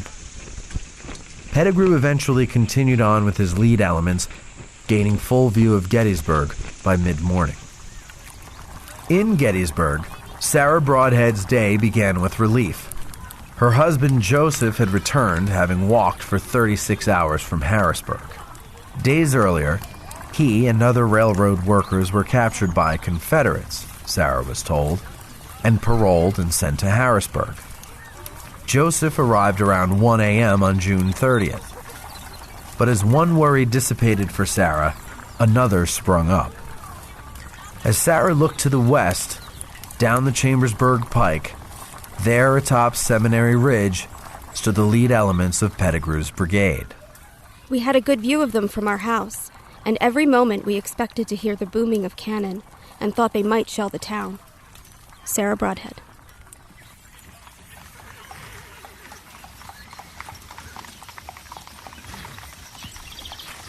Meanwhile, 15 miles to the east, Jeb Stuart was aiming to link up with Ewell at Carlisle to the north and hoped to reach Hanover before the Union cavalry did. Stuart would not be so lucky. Riders approached him reporting that they had encountered Union cavalry. It was the division of Brigadier General Hugh Judson Kilpatrick, who had received his brigadier stars on June 13th and assumed command of the 3rd Cavalry Division on June 28th. A sharp cavalry battle took place in the streets and fields of Hanover, Pennsylvania. One of Stuart's aides said, "We stirred up the hornets." After slowly disengaging, Stuart withdrew towards York, having learned from a newspaper that Early's division was there.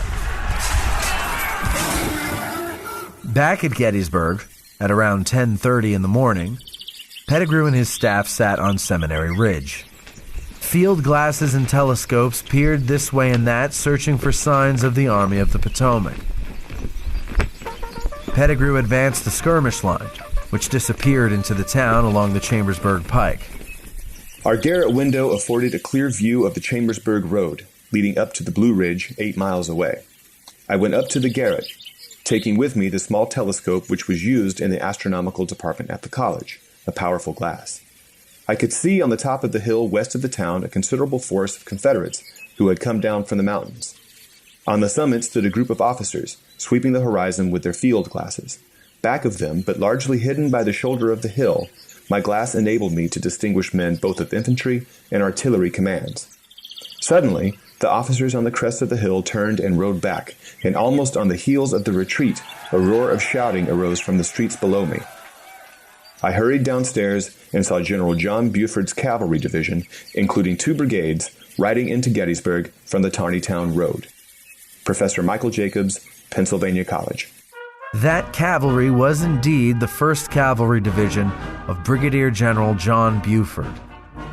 Samuel Hearp's news of the day before, claiming that thousands of Union troops were just down the road, had proven true, although he was actually referring to Union infantry coming from Emmitsburg, Maryland, not cavalry from Fountaindale, Pennsylvania.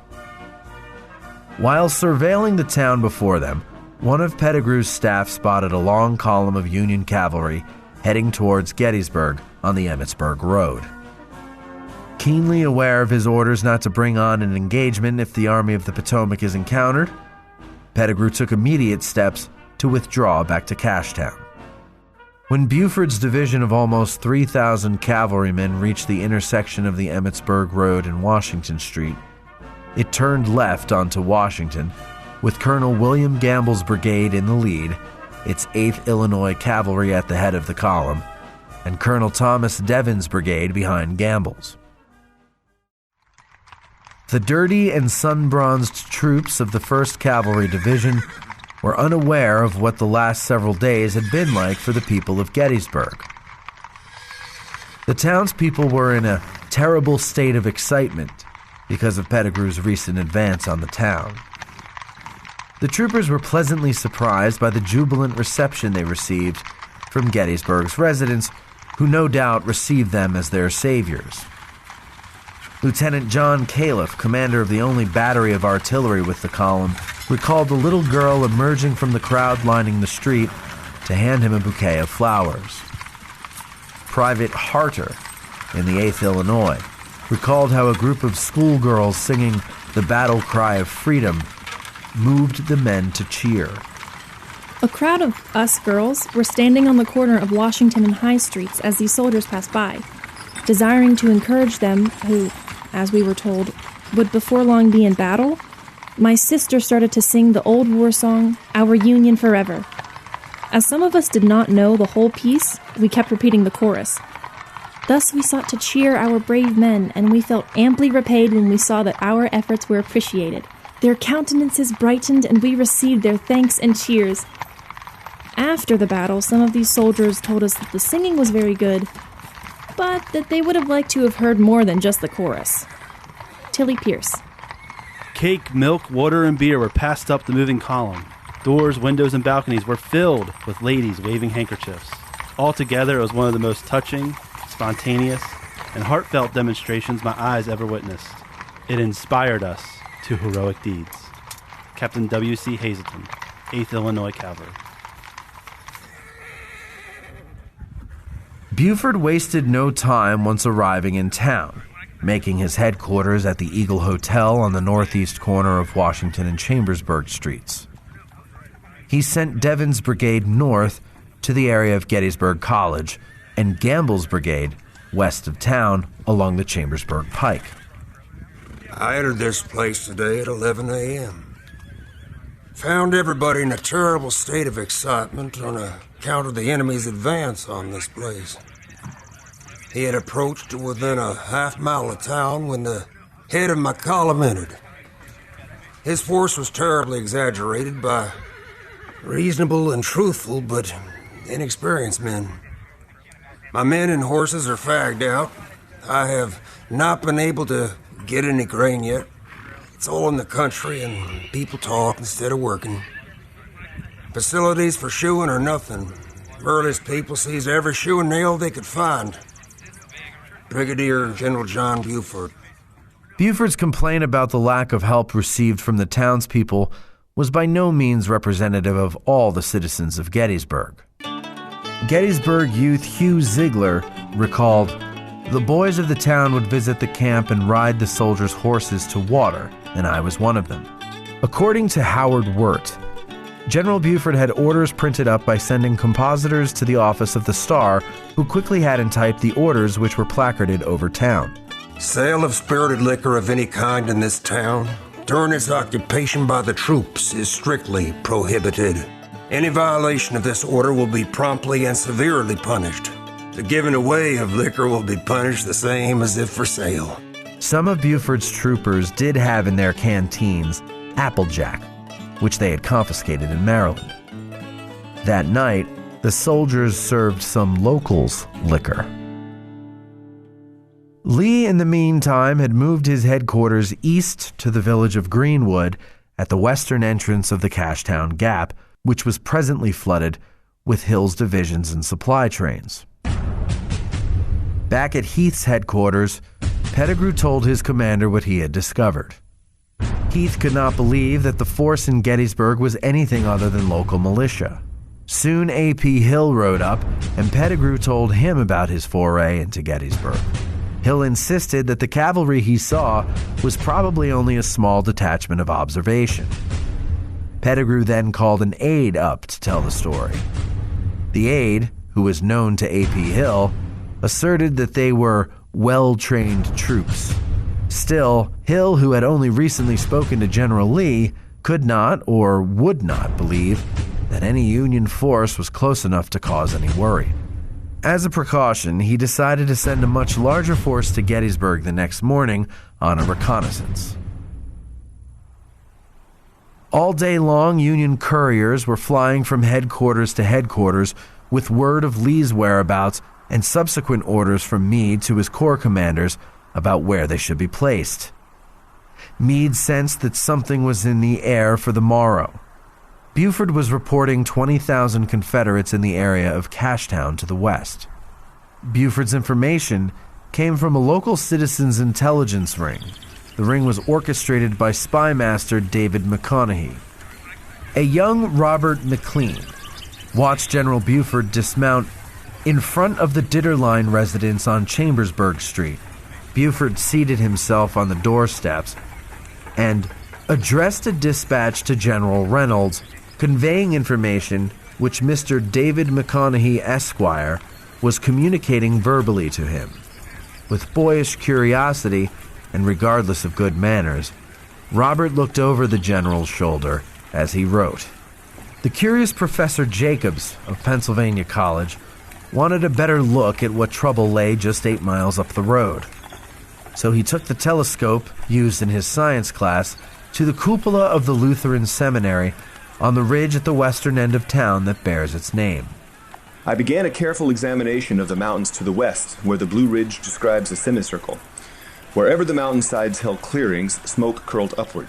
About the fires I could see men walking, attending camp chores, cooking, all the activities of an army held in leash.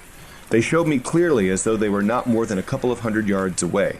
And below me, within easy eyeshot, were both of Buford's Federal brigades. The tide of war was for the hour halted under my very eyes. Professor Michael Jacobs, Pennsylvania College. Major General John Reynolds had moved his corps between Emmitsburg and Gettysburg along the Emmitsburg Road. The Moritz Tavern, roughly 8 miles south of Buford's position, would become Reynolds' headquarters. He summoned Major General Oliver Otis Howard of the 11th Corps, and the two shared a meal. We had cheerful conversation on ordinary topics during the meal, Howard would later write, and then retired to a back room, where the general read me some communication he had received from General Meade, requesting us to animate our troops in view of the struggle soon to transpire. General Reynolds treated me with the most marked confidence. Now, all roads lead to Gettysburg. Back at Gettysburg, Buford learned that his division of 2,900 men was outnumbered by the Confederate forces at Cashtown under A.P. Hill. As Buford figured it, Hill was the immediate threat, being only 8 miles or so away. Still, his line would cover both the northerly and westerly approaches, with Colonel Thomas Devon's brigade covering points north, or the division's right, and Colonel William Gamble covering points west, or the division's left. Both lines of battle posted outposts miles ahead of the main line to slow any Confederate advance. Buford's plan was to conduct a defense in depth in order to buy time for Reynolds to bring up the infantry. His main line sat on McPherson's Ridge, facing west down the Chambersburg Pike, which ran on an east-west line. His skirmish line was placed roughly 2 miles west of McPherson's Ridge. If Confederates were to approach from that direction, his skirmish line would be able to slow their advance before they would reach the main line. Buford's signal officer left an account of the situation on the evening of June 30th. It demonstrates Buford's realism and no-nonsense personality. On the night of the 30th, General Buford spent some hours with Colonel Tom Devon, and while commenting upon the information brought in by Devon's scouts, remarked that the battle would be fought at that point, and that he was afraid it would be commenced in the morning before the infantry would get up. These are his own words. Devon did not believe in so early an advance of the enemy, and remarked that he would take care of all that would attack his front during the ensuing 24 hours. Buford answered, "No, you won't. They will attack you in the morning and they will come booming. Skirmishers 3 deep. You will have to fight like the devil to hold your own until supports arrive. The enemy must know the importance of this position and will strain every nerve to secure it. And if we are able to hold it, we will do well." First Lieutenant Aaron Brainerd Jerome. That evening, Meade was satisfied that Lee's army was in the mountains between Chambersburg and Gettysburg. Unaware of Lee's intentions, Meade ordered Reynolds to move his left wing to the place the following morning. Lee had no idea Federal infantry was within a few hours' march of Gettysburg like it was. As Major Daniel of Early's staff later said at the 5th annual reunion of the Army of Northern Virginia, such is war, a game of skill and chance, a game of chess and blind man's bluff compounded together.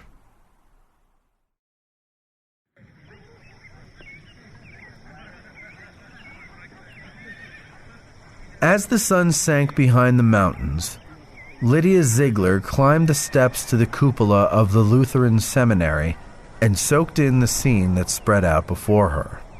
The campfires of the enemy were all along the Blue Mountain side, only 8 miles distant, while below us we beheld our little town entirely surrounded by thousands of campfires of the Union Army. As we stood on that height and watched the soldiers on the eve of battle, our hearts were made heavy. Many of the soldiers were engaged in letter writing, perhaps writing the last loving missives their hands would ever pen to dear ones at home. Lydia Ziegler. The sun set at 7:24 p.m., on the last day of the first half of 1863. Any light on the land was man-made and hard to find. The moon, rising just after midnight, was almost full. As darkness blanketed the valley, there for the whole town to see out by Cashtown were the campfires of Heath's Confederate Division of A.P. Hill's Corps, dotting the mountains like stars in the night sky. It was the last night that the citizens of Gettysburg were able to delude themselves into thinking the war would pass them by.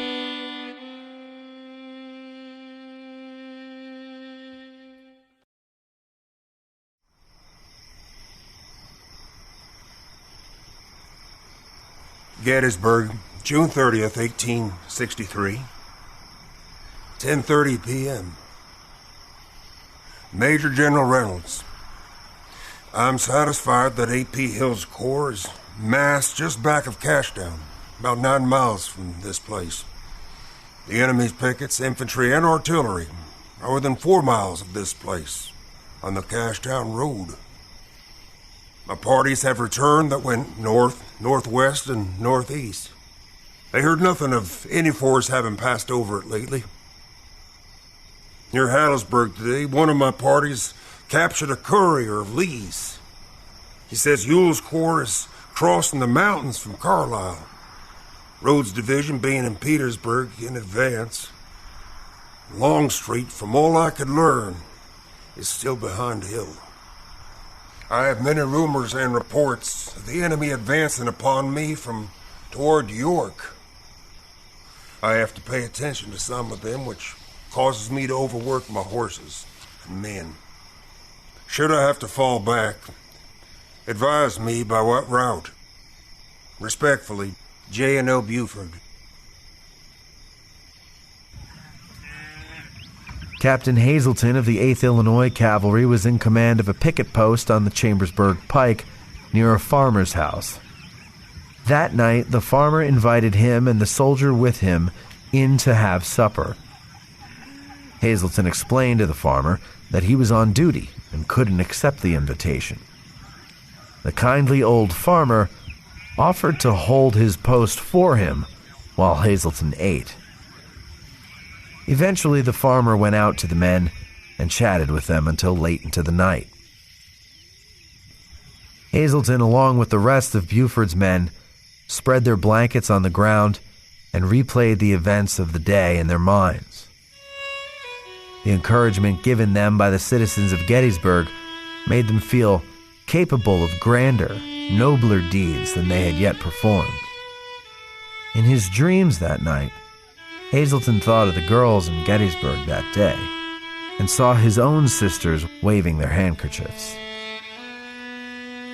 West of Marsh Creek, intersecting the Chambersburg Pike, over 800 men in the 26th North Carolina were busy setting up their picket lines. The night went without incident. In 3 days, 588 of these men would be dead or unfit for duty.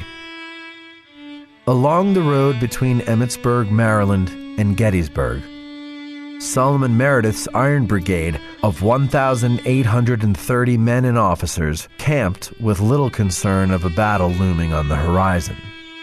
3 days later, they would be down 1,150 men, a loss of 63%. Confederates and Federals alike, spread out all over south-central Pennsylvania and northern Maryland, bedded down on the roads to Gettysburg and immortality. Invasion, June 1863, was written, narrated, and produced by Matt Callery. Directed by Matt Callery and Pearl Shannon. Featuring the voices of Bradley Lee, Pearl Shannon, Patrick Gorman, Denise Chain, Bob Steenstra, Kelly Steenstra, Ron Bailey, Trent Walker, Braden Border, John Heckman, Dave Wilson, Keith Harris, The History Dame, Ray Chancellor, Dustin Smith, Keith Harvey, Matthew McClanahan, Stephen Byers, Konstantinos Hassapis, Bo Brinkman, John Thurston, and Katie Von Dedham. Historical consultation by licensed battlefield guides Bob Steenstra, Louis Trott, and Tim Smith, with additional assistance from Matt Atkinson, John Hoptack, and Ken Rich. Music by Dusty Lee Elmer, Sarah Larson and Danny Stewart, Kelly Shannon, Cody Tinnen, the California Consolidated Drum Band, and Federal City Band. Narration recorded at the Destination Gettysburg Studios. Some sound effects courtesy of Quantamera and Ty DeWitt. Additional voice recording engineered by Paul Kirby. Credits read by Dustin Harmer.